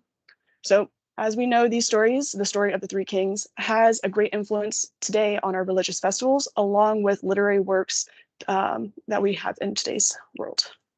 So a little bit about the biblical version of the 3 Kings story. This story is found in Matthew 2, verses 1 through 12. As I stated earlier, Magi, which is considered the 3 Kings, is only mentioned twice in verses 2 and verses 7. Now, the Bible was written in Hebrew originally and later translated to Greek. And as you know, with any translation, things get lost in the whole translated form. So they could have defined Magi a different way. Typically, Magi are wise men. However, that could be changed to mean philosophers, philosophers, teachers, philosophers or teachers. There's a whole wide array of what they could be. Now, the book of Matthew is believed to have been written in 85 AD, and during that time, that was just when it was written. But the 3 Kings story is believed to have occurred between 4 BC and 6 BC. And this timeline aligns itself with the story of Herod the Great. Now, Herod ruled over Judea, and in his later age, he was considered to be more of a tyrant who is thought to have had some mental and physical disabilities for his action that he took on the underage boys, 2-year-olds and younger, when he massacred them from those in Bethlehem. And the reason why the massacre occurred was because when the 3 kings stopped by and spoke with Herod, they said that they were going to go and worship the new king. And as he was the king of Judea and wanted all the power, he did not agree with that, and therefore ordered the massacre.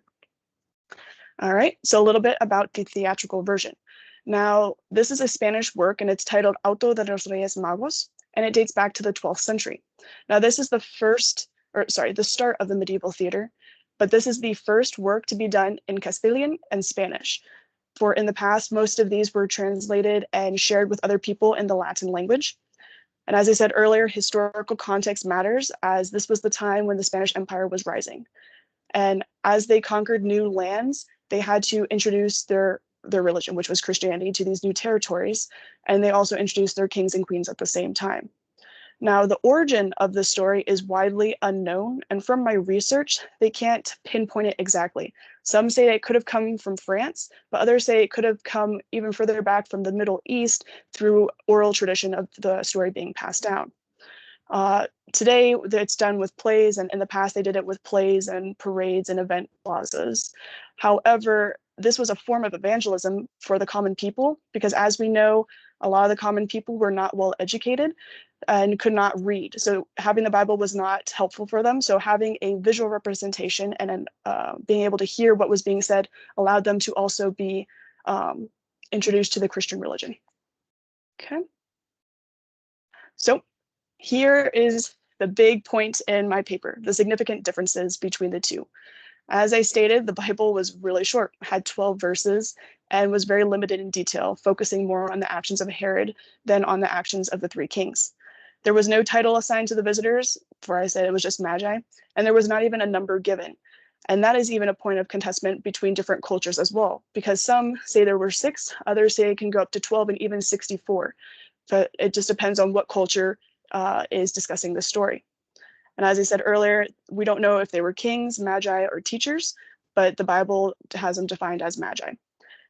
There were no names given to the individuals, so it kind of left them more unknown. And the significant difference between the two is in relation to what the gifts mean. However, I will describe that one after I talk about the auto. So the auto was really long and has a lot of details, mainly focusing on personifying the three kings so that would be more applicable to the general public. Now, although the story is longer, we are still missing pieces to the actual story, for we don't have a complete version. And the details that they give each of the three kings a personality by identifying their study. One of them, Melchor, was an astronomer, and Gaspar, they all looked at the stars, but Melchor was a specific astronomer. So they each have a specific study and people that helped them.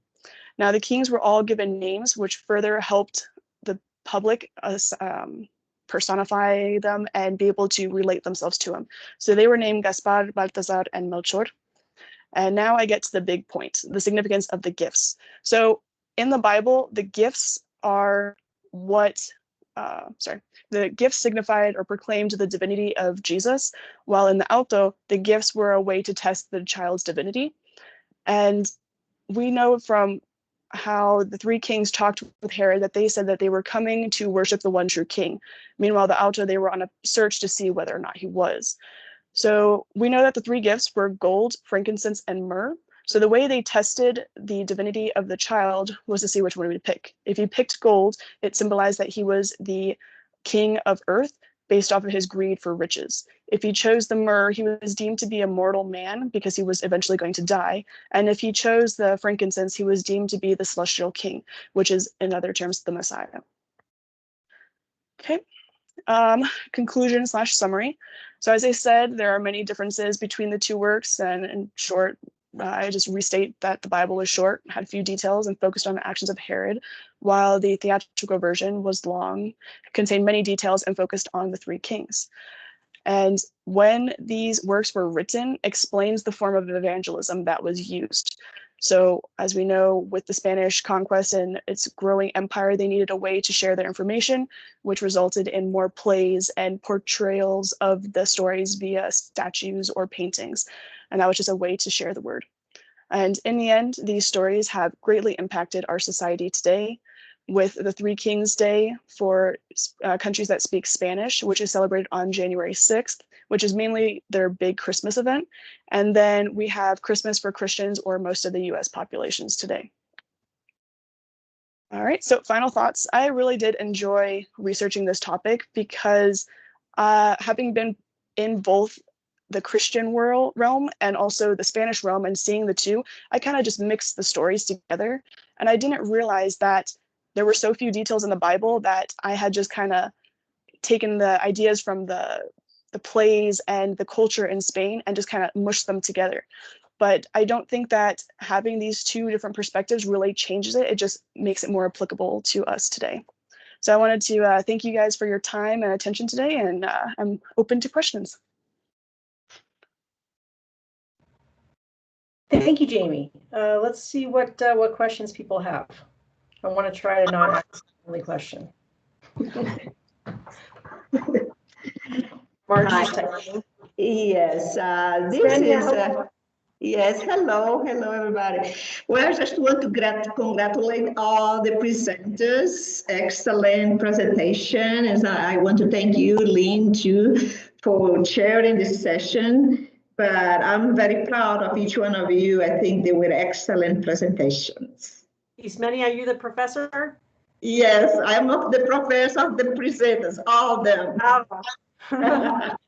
Yes, and I'm so excited to see them really processing and producing this beautiful literature. And I just love to hear each one of them. I think they did a great job. I totally agree, and I hope that the cadets, that you understand how CSURF Project Day, whatever you want to call it, is like our favorite day. It's like the best day, right? Because we get to see just the sophistication and the development, and it's just, yes. So I share your pride, Ismenia. That's fantastic. We do have a question actually for you, Jamie. Margie wants to know who the intended audience was for the theatrical version, and what might that say about the development of the play? So the intended audience for the theatrical version were those people that were being conquered by the Spanish Empire.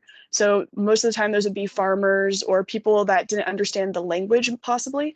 So when they were able to show a visual representation via a play, it was more, because plays aren't just words, it's also watching the people and how they act. So it was more applicable, and they were able to understand it better. And the second part of that question was how it affected, what was it? Sorry. I believe you're muted, sorry. What might that say about the development of the play? Okay, and that goes back to how I was explaining that it's an easier how they portrayed the characters based off of, okay, hold on, let me backtrack. So each of the three kings came from different areas. One has a background from the Indian continent, one comes from the African continent, goodness. And another one comes from the European continent. So it was very widely applicable to the people by being able to see maybe skin color or the way they looked and be like, oh, they're similar to me and they're sharing with me a new message. And if they believe it, then it's something that I could also apply to my life. So hopefully that answered your question.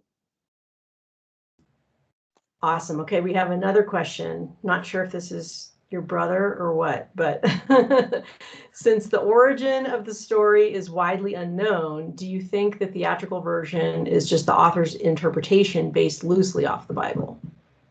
And that's what I would think. However, because a lot of the stories originally were shared orally, I feel like there's a lot of room for speculation. But with the oral translations, or not even oral translations, but sharing them orally, you can apply them more to the people. And we discussed that in one of our literature works from South America, which talked about how putting it on a paper and writing it down kind of put it in a prison because you couldn't easily apply it in the way that needed to be done, whether it was voice inflection or the change of the story slightly while not losing the main point of it. So I would say that it could be a portrayal of what they were thinking of at the time. However, like you said, much of it is widely unknown, and we cannot go back to find that out. That's fantastic, Jamie. Thank you. The question I had, you already answered, so appreciate it very much, and congrats to all the Air Force Academy cadets who presented today. It was great to hear all of your work. So thank you very much. And now we are going to move to Todd Campo. And Todd is, oh wait, I'm sorry. There's still one more cadet to go before we get to John. Apologize. So Todd, are you here? Actually, maybe Todd is not here.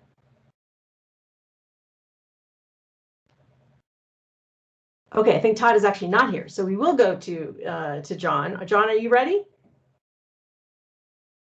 Yep, ready to go. All right, so go ahead and put up your slides if you have them. So John Colon is a student at UCCS in film studies, and the title of his presentation is Diaspora, a short film presented by UCCS. Thank you so much for the introduction. And yeah, I don't really have a PowerPoint, so I'm going to be a little bit of a talking head for a few minutes, but I do have a video that I want to show it towards the end. And yeah, we can set it up here in a bit. But good evening, everyone. My name is John Colon. I am a senior at UCCS in the Visual and Performing Arts Film Studies program. I was one of the few fortunate students that received assistance from the school to embark on a new creative project that is near and dear to me. And yeah, as Willer mentioned, the name of the project is Diaspora. And Diaspora, in the context of this project, means the dispersion of any people from their original homeland. So it's with this lens that I chose to examine my own life experience as a Puerto Rican American and channel that into a short form film. So yeah, my presentation will be a little different since it revolves around a film, exploring theoretical concepts. So I'll talk a little bit about the idea of the project. And then we will watch a section of the film that I prepared for today. Diaspora has the potential to blend a variety of genres, which I believe is fitting with the themes of hybrid identity. Neither the subject nor the film have a discernible identity. In its current iteration, it is a blend of drama and documentary that centers around the sense of cultural dysphoria or detachment from reality that comes from, neocolonialism and is very prevalent within the Puerto Rican American community. The film is a fictionalized biography based on my own life experience, plus the life experience of others that I've spoken to. There will be equal parts drama, documentary, and surrealist, with the story functioning as an allegory. This project is a result of a lifetime of personal anxieties about belonging and race. Much of the planning and pre-production has centered around speaking with family members and professors, reading articles from Hispanic voices, and studying neocolonial theory. The setting for the film will eventually be Puerto Rico, though with the current state of the pandemic, my team and I found local areas in Colorado and relied on friends in Puerto Rico for footage. Though the writing process for this film has ended up creating more questions than answers, the process of writing has been therapeutic. The idea to explore the themes present in Diaspora have come about over my time at UCCS, particularly the discourse in my film classes. It has been a project with many false starts. Many times when I felt ready to write, I would learn that there was still a maturing process that had to be undergone. While I wanted to get an authentic representation, I refrained from looking at too many sources because the point of the project is to examine the lack of knowledge in a cultural identity. I've had various conversations with professors of languages and cultures at UCCS, specifically Robert Von Dasenowski and Fernando Feyumoji, that have been instrumental in directing the focus of the project. Fernando referred me to local Hispanic creative Jonathan Andujar for interview purposes, which I plan to use as part of the structure of the overall film. We'll be watching small excerpts from that interview later in the presentation. And my studies on neocolonial theory has brought a greater understanding of multiculturalism in film, but also how the history of colonialism has personally affected me. Neocolonial theory is defined as the critical academic study of the cultural legacy of colonialism and imperialism, focusing on the human consequences of the control and exploitation of colonized people and their lands. Essentially, it describes how the balance of power can dictate global culture and minority representation. Edward Said's 1978 book, Orientalism, popularized many aspects of neocolonial theory. Quote, ideas, cultures, and histories cannot seriously be understood or studied without their force, or more precisely, their configurations of power, also being studied. So the West has had significantly more power in deciding global culture than colonized countries. This has allowed the West to define these colonized countries in ways that suited them. Thus, many of these foreign cultures became the unusual or the other, Historically, this has resulted in many marginalized groups being defined by those in power rather than being able to define themselves. So this has propagated harmful stereotypes and misrepresentation on all levels historically. Now, as a filmmaker, I believe that everything I'd like to say exists within my work. I believe my work will speak for me much better than I can speak for myself. So with that being said, I'd like to show a section of my interview with Jonathan Andujar. The full interview is around 30 minutes in length, but I condensed that down to a 10-minute segment here. The clip will also include original music composed and performed by Melvin Maldonado for this film. And with that, if we can screen share, I'll put on the clip. How can I request that?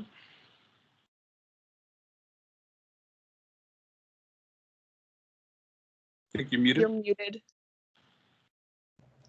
Okay, so right next to the leave button in the upper right-hand corner, there's an arrow pointing upwards. Click on that and you should be able to pick whichever screen you want to share. Perfect, thank you.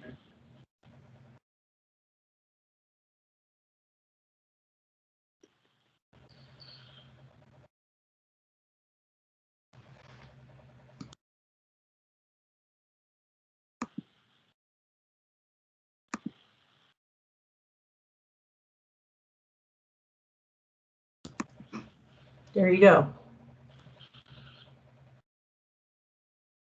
Right. All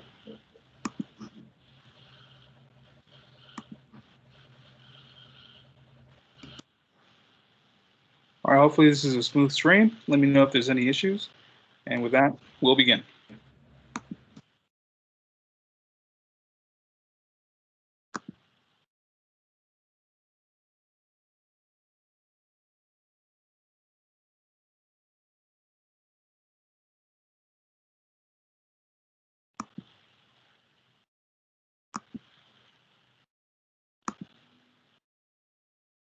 Is the film streaming for anybody?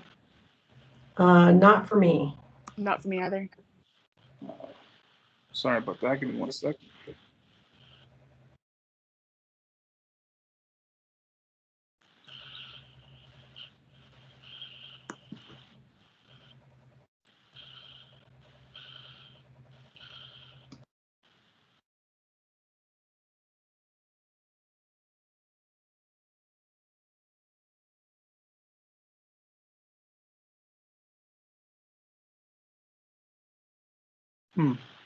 Okay, not sure what happened here.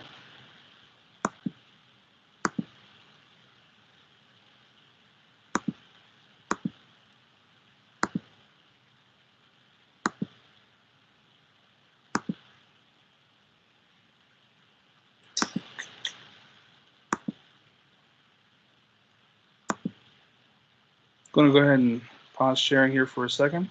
Apologize about the technical difficulties.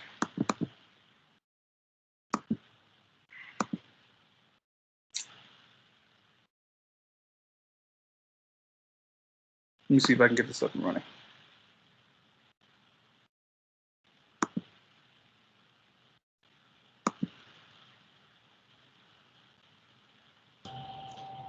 While you're working on that, can I ask what equipment you use to film?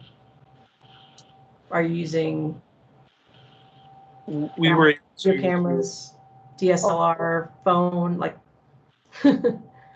Oh, well, with the budget that was provided by UCCS, we were able to get some pretty nice equipment to make everything look very professional and all that. So we used some Blackmagic cameras, which are some high-end camera, digital film cameras.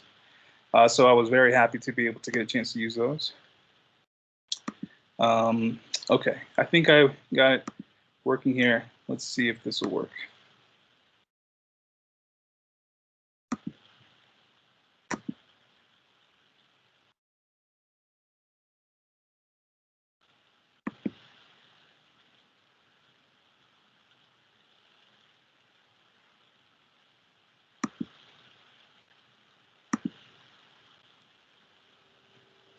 Okay.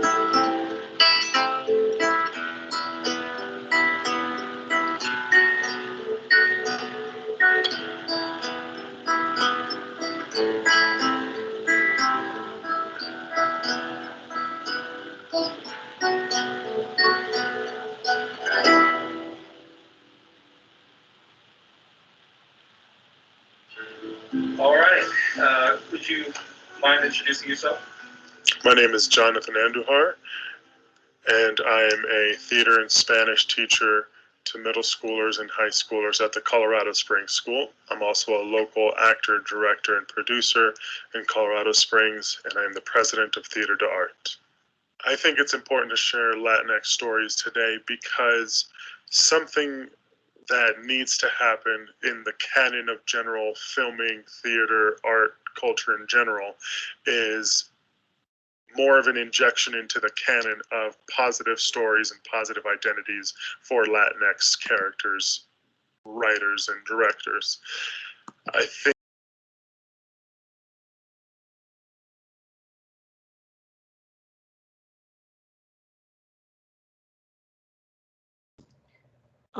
John, I think you need to unmute yourself so that we can hear the sent what have you into the play as just apologies. regular people is super important, which is why I wanted to take on Puerto Rican Nocturne to begin with, because it was a story about Puerto Ricans by Puerto Ricans, but just dealing with the same sort of concepts that everyone deals with in their storytelling anyway. It's themes of grief, revolution, rising up, getting knocked down. So a lot of the themes, universal themes, are relevant regardless of that identity, but there really isn't a whole lot in the market sometimes that portrays Latinx people in a really positive direction. I think that Latinx artists have the responsibility to express the social realities of their people, because who else is going to do it? Nobody else is really going to do that work for us. We have to take it upon ourselves as Latinx artists to tell the story, to bring the authenticity to it, because like I mentioned, if someone else does it, they're going to take it from their perspective, and if they don't have the history of growing up in a Latinx household or a family or that community, their intentions may be well, but they're going to be off the mark. I wouldn't necessarily be the one to direct a history of Korean cinema, even if I know all about it. You know, I agree that it's time for us to define our struggles and also our accomplishments. I think that we really should be also focusing on all of the history and the perspectives that aren't necessarily being taught on a regular basis, which is part of the reason why I felt that Puerto Rican Nocturne was so important. There's a reason why a lot of people haven't heard about it. It's because, frankly, those that be don't want you to. So it's definitely our responsibility as artists to get our story out there. By what I mean about the Cerro Maravilla story being buried is, when I agreed to take on the project, I had never even heard of it. Though I spent most of my time in Colorado in my youth, that sort of history just isn't taught. However, many Puerto Ricans on the island do know that story. So it's really just, if it hadn't been for a Latinx artist telling that story, I would not have known that as part of my cultural history.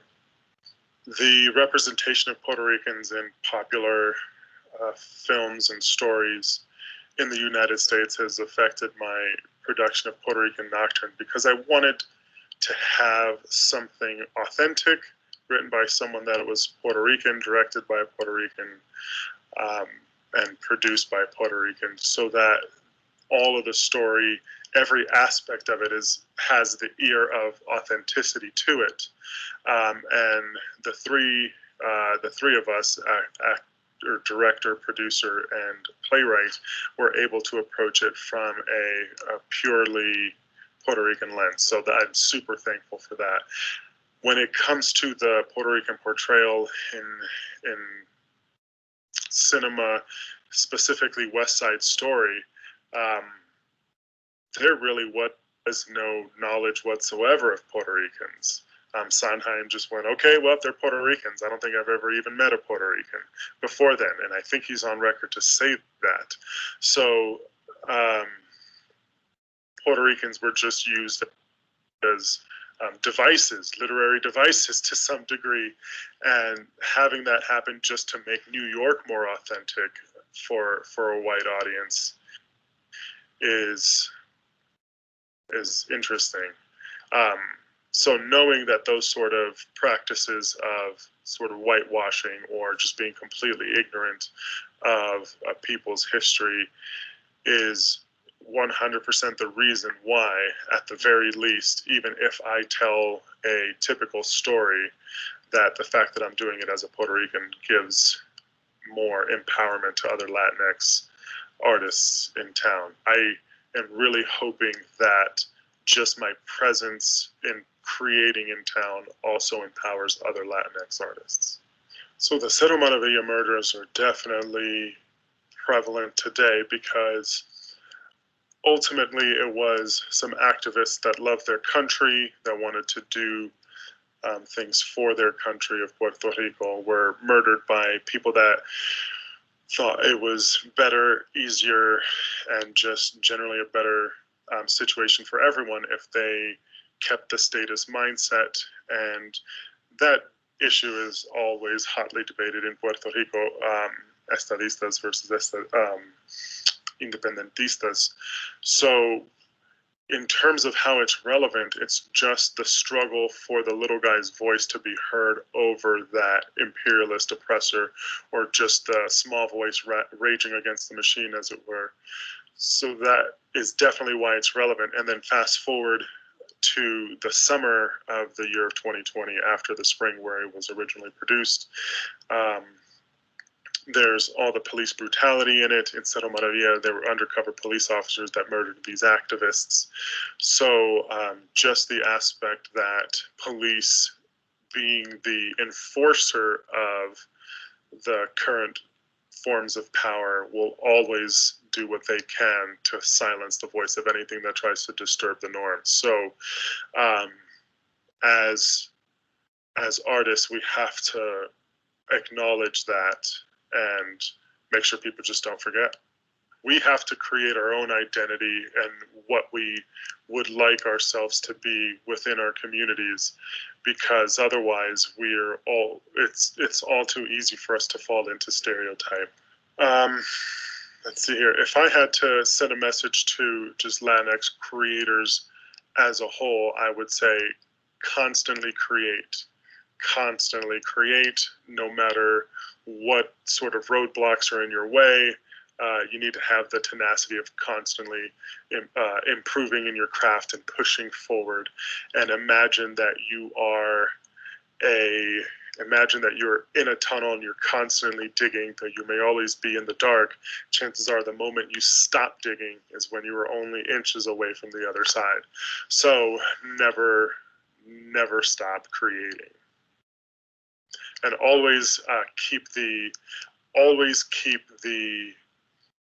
essence of who you are, always keep the essence of where you came from, and always work with like-minded individuals that want to lift you up and not stifle your voice. That's my voice. Of course. So with that, we will. All right. Well, thank you for having me.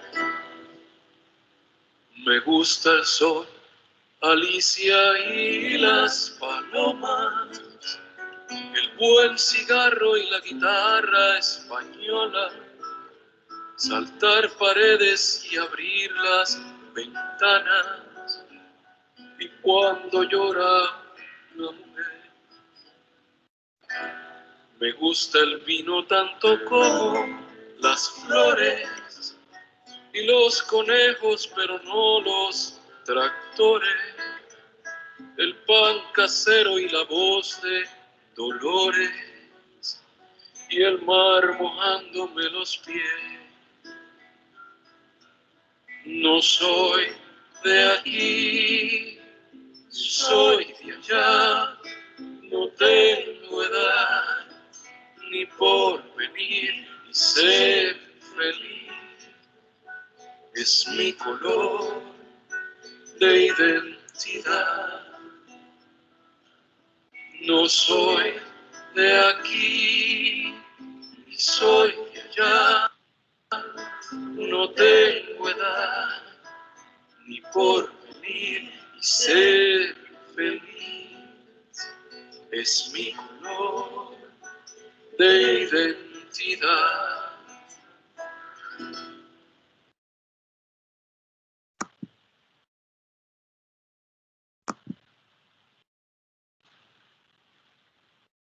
Thank you so much for watching. Sorry for Thank the you, John. but we got it. No, I think we got it going. It was great. Thank you so much. What questions do you have for John about the content of the film or the making of the film? I have a quick question. So Eric, first of go all, ahead. I really enjoyed the film, and recently I've been studying a lot of post-colonial poetry and how the form of poetry provides some type of order to like the violence and sort of the chaos of colonialism. I was just wondering what you think about the unique medium of film. What is it about film? What can it offer to people who are sort of suffering from that post-colonial trauma or post-colonial identity? Well, I think Jonathan touched on it and explained it pretty well. For example, there's a pretty big story in Puerto Rican history around the Cerro Maravilla murders, and him himself, as a Puerto Rican living in America, he had no idea it even happened, and it was such a traumatic moment in our history. But the fact that another Latinx creative took that story, created in this case, a theater play around it, he was able to learn about that story and more about his own cultural history. So I think when, Latin creatives take these stories and make poems, films, plays, around these subjects, it not only educates the general audience, but also the people themselves who may not know as a result of not being in their, cultural home. So that's my view on that. Yeah, that's great. Thanks.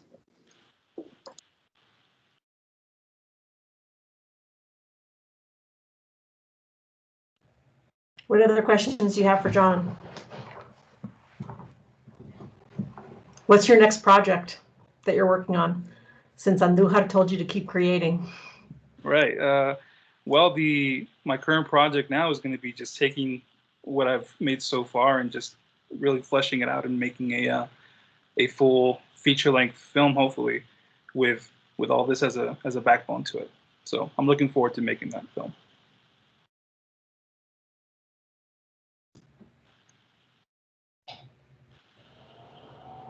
I want to ask you a question about something Andujar said, advocating for authenticity and Latinx people telling Latinx stories, right? And I want to preface this by saying that, I'm a person who is actively involved on foundations attempting to diversify the cultural production in Colorado Springs. And as a Hispanic person teaching Spanish, although I'm a dean now, but that was my previous stuff. And mostly I taught Spain, early modern peninsular literature.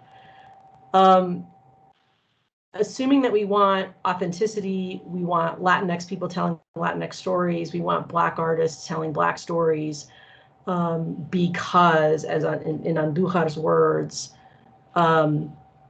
if he were to tell a Korean story, it would be off the mark, right? Because even if I learned all about it, I still wouldn't really have the personal experience. So that's in the context of creating art, right? So I'm thinking about my context, which is teaching, okay? Like where do we draw that line, right? So can a Cuban not teach about Spanish literature, right? Should only a Spaniard do that? And to what extent, I guess, does that creative perspective, or the perspective in terms of creating art, extend into teaching when we only have, I don't know, 5 Spanish professors, right? We're all from different places. Does that mean somebody from Honduras can't teach about Spain and vice versa? Like, what is your take on that? No, I think that's an interesting question, and that actually came up elsewhere in the interview that wasn't included. But yeah, we did speak about, you know, who exactly is qualified to speak about this, or are we even qualified, since we're technically a part of the people group, but we didn't grow up in it entirely, you know. So that was a question that we sort of grappled with, and I think there is a distinction between, you know, teaching and creating art. You know, in my opinion, you know, creating art is an extension of yourself. You're putting yourself into it. It's expression purely. So when it comes to creating art, I really do think that as long as you're speaking honestly from within yourself, whatever you create is going to be authentic. You know, that's why in the song that plays towards the end, it says, you know, I'm not from here, I'm not from there. You know, really, my identity is just, you know, finding happiness in life and expressing that through art. So I think there is a distinction when you're teaching. You know, you can definitely have and Jonathan even mentioned that in the interview, is like, you still need to have an academic understanding and have to do some research. You know, I can't just, I wouldn't be able to tell a Puerto Rican story without doing some research, even though I'm Puerto Rican, you know. So there still is some level of academic research that you have to do, but as long as there's honesty in your work, that's really what's most important. Thank you. I realize that's a rabbit hole question, right? I don't have a theory. Yeah. No, I wanted to hear your perspective as an artist. Okay, so we do have a question from Margie, wants to know if the film includes both male and female perspectives. Yes, so that's something that I definitely wanted to make clear when I proposed this project. Was, even though it's coming from my perspective, I want it to be valid from all perspectives. So I definitely made sure that in the interview, all the questions were you know, could be applied to whatever perspective you're going into it with. And also, I wanted to make sure that I got, you know, influences and voices from all perspectives as well. Like at the very beginning of the piece, I included a quote from, her name is Julia de Burgos, and she's a very famous Puerto Rican author and poet. And I thought she had some very, very excellent poems that I want to pull from. So I wanted to make sure I included that too. But to sum it up, I do want to make sure that the film, that the work is valid for all genders, orientations, all that. Thank you, John. Well, thank you so much, and congrats on the project, and best of luck as it progresses. And thank you so much for your presentation. Thanks so much for having me. All right, well, Todd is here. So let's move to Todd, who's an Air Force cadet, and you can go ahead and share your screen now. And that we're gonna move to Brazil, which is super exciting. And the title of Todd's presentation is "The Consequences of the United States COVID-19 Restrictions in Relation to Brazil on the United States Economic Relationships with Brazil." Thanks, Todd.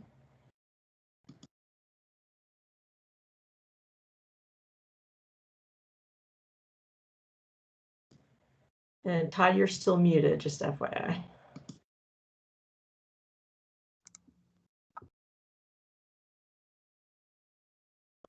Sorry, can you hear me now? Yes, thank you. Okay, great. And is the slideshow coming through? Can you see that? Yes, okay, great. All right, well, hello everybody. Thank you for joining me today. My name is Cadet First Class Todd Campo. I'm a cadet at the Air Force Academy in my final semester there. And today I'll be presenting on the consequences of the United States COVID-19 measures on the economic relations with Brazil. So first, I'd like to give some acknowledgments. First to Major Nosheng, who was my faculty advisor during this project. Major Nosheng is actually an exchange officer from Brazil, so he was extremely valuable to have as my mentor for this project, providing not only that guidance on the research process, but also valuable insight into Brazil. Next, we have Dr. Polly, who is the director of the Scholars Program at the Academy, so thank you to her for allowing me to work on this project. Next to Dr. De Souza for coordinating this project with the CSURF committee.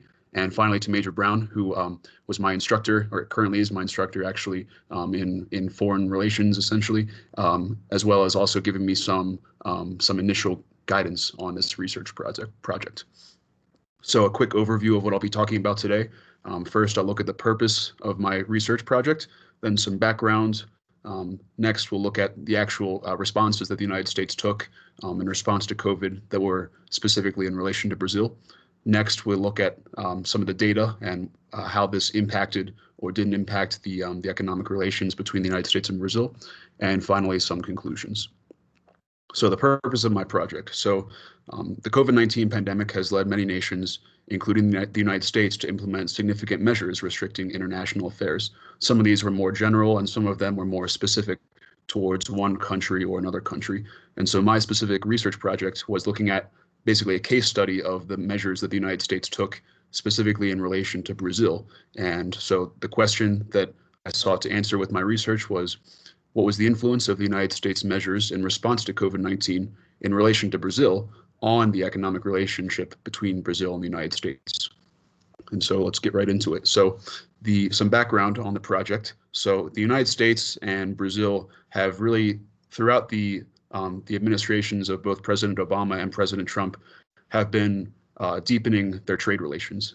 There was an acknowledgement between the two countries of these shared democratic values, and from that really sort of spawned this desire to strengthen the ties between the two countries through one of these avenues being particularly the economic relations. And so actually China is currently the top trading partner for both the United States and Brazil. So for instance, with Brazil, they trade nearly 40 billion more dollars than with the United States. This was back in 2019. And Brazil is actually only 12th on the United States trading partners list. And so increasing the ties between the two countries, one possible outcome of that would be potentially reducing both countries' dependence on China as the relations between the two countries strengthen. Next, as far as regional leadership goes, as I mentioned, both the United States and Brazil being large democratic forces in the West, as they were to strengthen this economic relationship, it would also help to continue more democratic regional leadership. So for instance, Brazil being sort of the regional leader in South America, it could help to resolve other regional conflicts, for instance, the crisis going on in Venezuela or other conflicts such as this. Having that strong democratic alliance would be very helpful. And finally, as far as global influence goes, so Brazil has been working alongside developing countries really throughout the world to increase their voice and representation in global politics, as well as helping to lead peacekeeping missions for these developing nations. And so continuing to strengthen United States and Brazil ties through the economic avenue could also help the United States to gain more influence in these developing nations as well. So now we'll take a look at some of the responses that the United States took specifically in relation to Brazil surrounding COVID.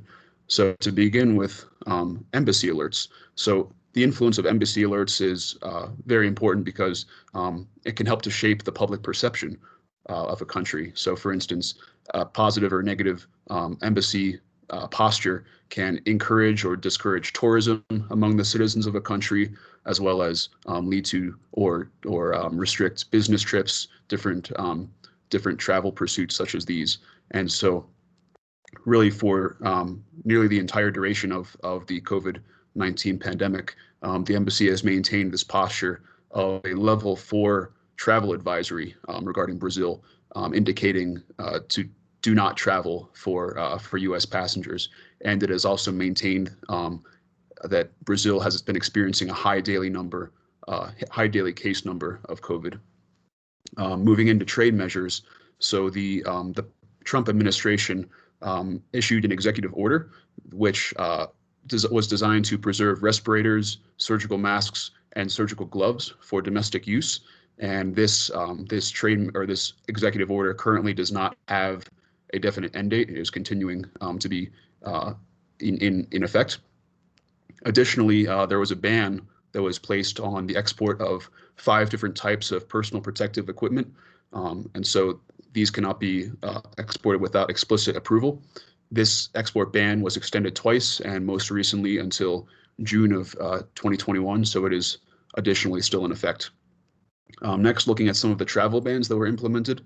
So the impact of this, of course, most or primarily would be on tourism, but it can also have, again, sort of an economic impact as well, not only on the tourists that are, that would be increasing, the economy in that regard, but also simply the positive perception in people's minds that travel can form.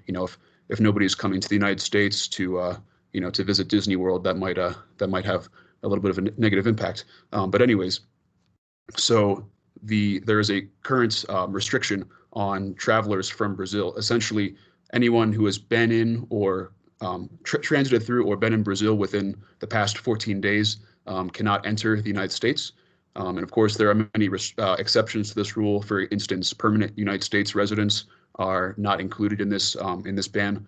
However, Brazil is one of 2 countries, the other one being China, where this restriction extends to students with F1 or M1 visas, as well as their dependents. And this has been in place since at least May. And so finally, looking at some official statements and guidance. So again, this can really, these statements and guidance that the government puts out can really help to foster a spirit of cooperation or of isolation between the 2 countries. If one country is painting the other one as very dangerous or very COVID ridden, it can really hurt the relations between the 2 countries. And so the CDC lists Brazil as a level 4, very high level of COVID in the country, and says that travelers should avoid all travel to Brazil. And so in addition to this, President Biden in January of 2021 issued a proclamation noting the existence of the B11281 strand of COVID-19 in Brazil, and he was emphasizing the possibility of this strand to impact potential reinfection. And so he was essentially reaffirming the necessity to restrict the entry of non-citizens who were in Brazil within 14 days. So now we'll move into some of the data to see the possible impact that some of these measures had. So first, looking at visitors to the United States, you see in the left the visitors from Brazil, and then on the right, total visitors to the United States. And you're looking at, for a perspective, you're looking at millions of visitors on the left-hand axis, and then years, of course, across the bottom. And so you see in both graphics there a significant drop-off between 2019 and 2020. So in the Brazil graphic on the left, it was only in 2020 only about 19% of the previous year of visitors to the United States. And actually, if you look on the right, the graphic there, the 2020 visitors was also approximately 19% of the previous year of 2019. And so, of course, a pretty significant drop off here. However, if you compare it to some other countries, for instance, Colombia, another South American country, so they did not have a specific travel ban in the way that Brazil did, and their 2020 travelers were actually about 29% of the 2019 travelers. So basically 10% more than you had in Brazil, as well as overall. However, if you consider, since Brazil had this travel restriction, looking at some other countries that did, for instance, France, Germany, and China, they all fell in the range of 13 to 16% of the previous year's travelers. So comparing Brazil to other countries with these specific travel bans, it really did not seem to impact Brazil nearly as much as it did some of the other nations.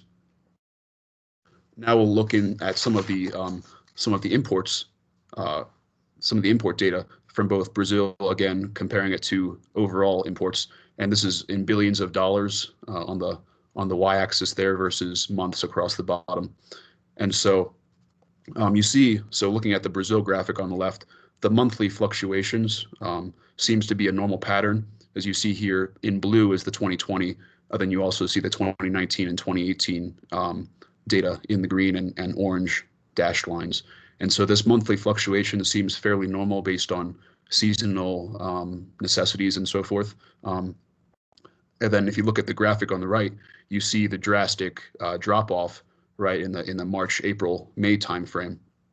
And so it certainly doesn't seem that the imports from Brazil really had this same drastic effect due to the COVID-19 pandemic. As you can see in the Brazil graphic, in that same March, April, May timeframe, there really isn't any noticeable difference versus comparing it to one of the previous years, especially when you look at the total graphic with the drastic drop off. Now we move into the exports, also in goods, and again you're looking at billions of dollars here on the vertical axis and months across the bottom. And again, you see it in 2020 in blue versus 2018 and 2019 for comparison. And so you see here really a very similar curve, nearly identical in fact, between the Brazil graphic on the left as well as the total graphic on the right in that blue 2020 line. And so one slight difference that you might notice is that the Brazil drop off happens slightly later than the overall drop off. So if you see Brazil, it really starts to go down in about the March to April timeframe, whereas the total starts as early as February. And the same thing is present with the recovery. In Brazil, it happens between right around June, July, whereas in the total it started to happen around May, June timeframe. And so this makes sense, of course, being that the COVID-19 pandemic started more in the Asian regions, and so it took some time for it to really affect the exports to Brazil. However, overall, the United States was, of course, immediately impacted because of the large trade with China and other Asian countries as well.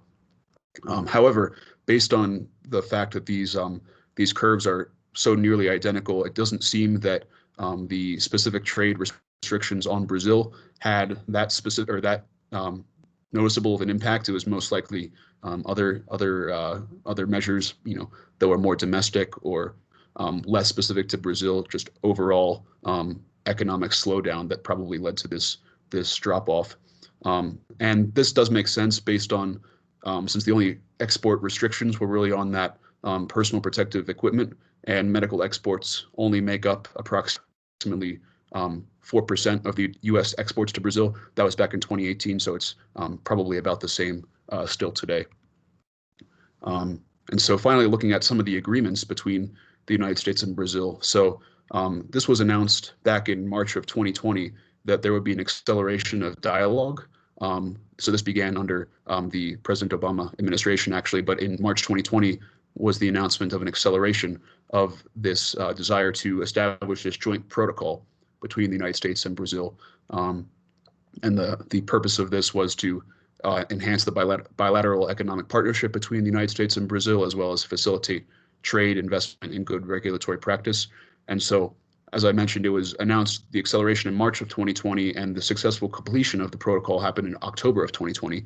So really throughout the COVID-19 pandemic, there seemed to be this continued desire to finish this protocol and get it completed. So now looking at basically the conclusion of my research, so it doesn't seem that the Brazil-specific measures had that significant of an effect on the United States and Brazilian economic relations. As we saw, there was less tourism. However, that was fairly consistent with other overall tourism decreases. Additionally, the reduced trade between the United States and Brazil was fairly consistent with the overall trade decreases.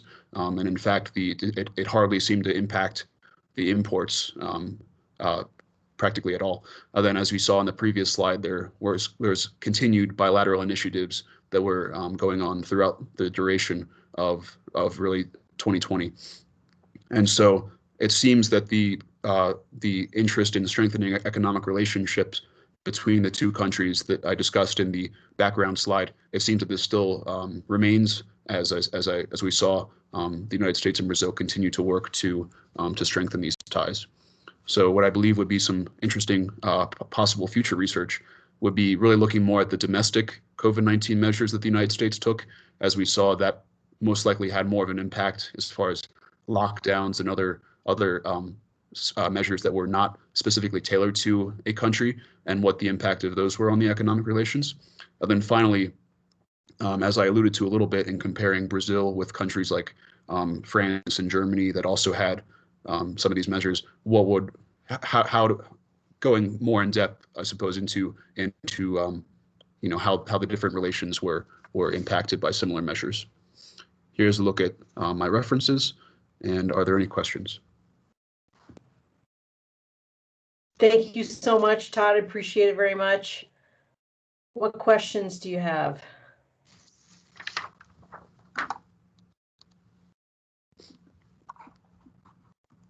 I'm actually curious about the executive orders, in the sense that in the transition from the Trump administration to the Biden administration, there seemed to be a kind of intentional and even maybe performative, like reversal of Trump executive orders with Biden executive orders. We had the big stack of things with all the pens and everything on TV. And yet there are, you mentioned at least one, if not more, executive orders related specifically to Brazil that was actually a Trump order that was actually extended in the Biden administration, right? So are you aware of executive orders related to other countries related to COVID, right, that were implemented by Trump and extended in Biden, or was this, Brazil specific? And maybe you're not really sure because you were focused on Brazil, but I'm just wondering if you're aware.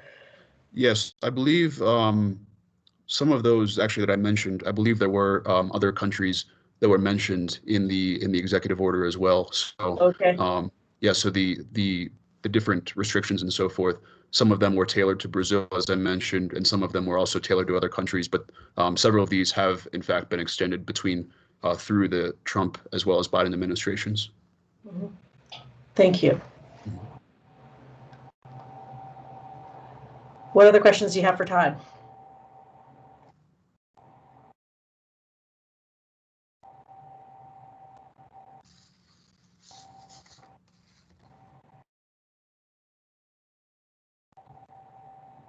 Last chance. Is there a question that you wish that we would ask you?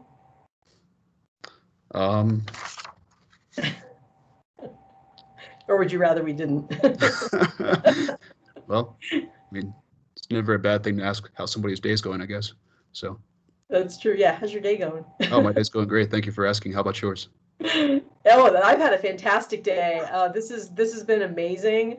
I know I mentioned to Aiden at the very beginning before everybody logged on that I spent 12 years teaching at West Point as a civilian faculty member, and I was the person who oversaw all the cadet capstones that were presented on Projects Day.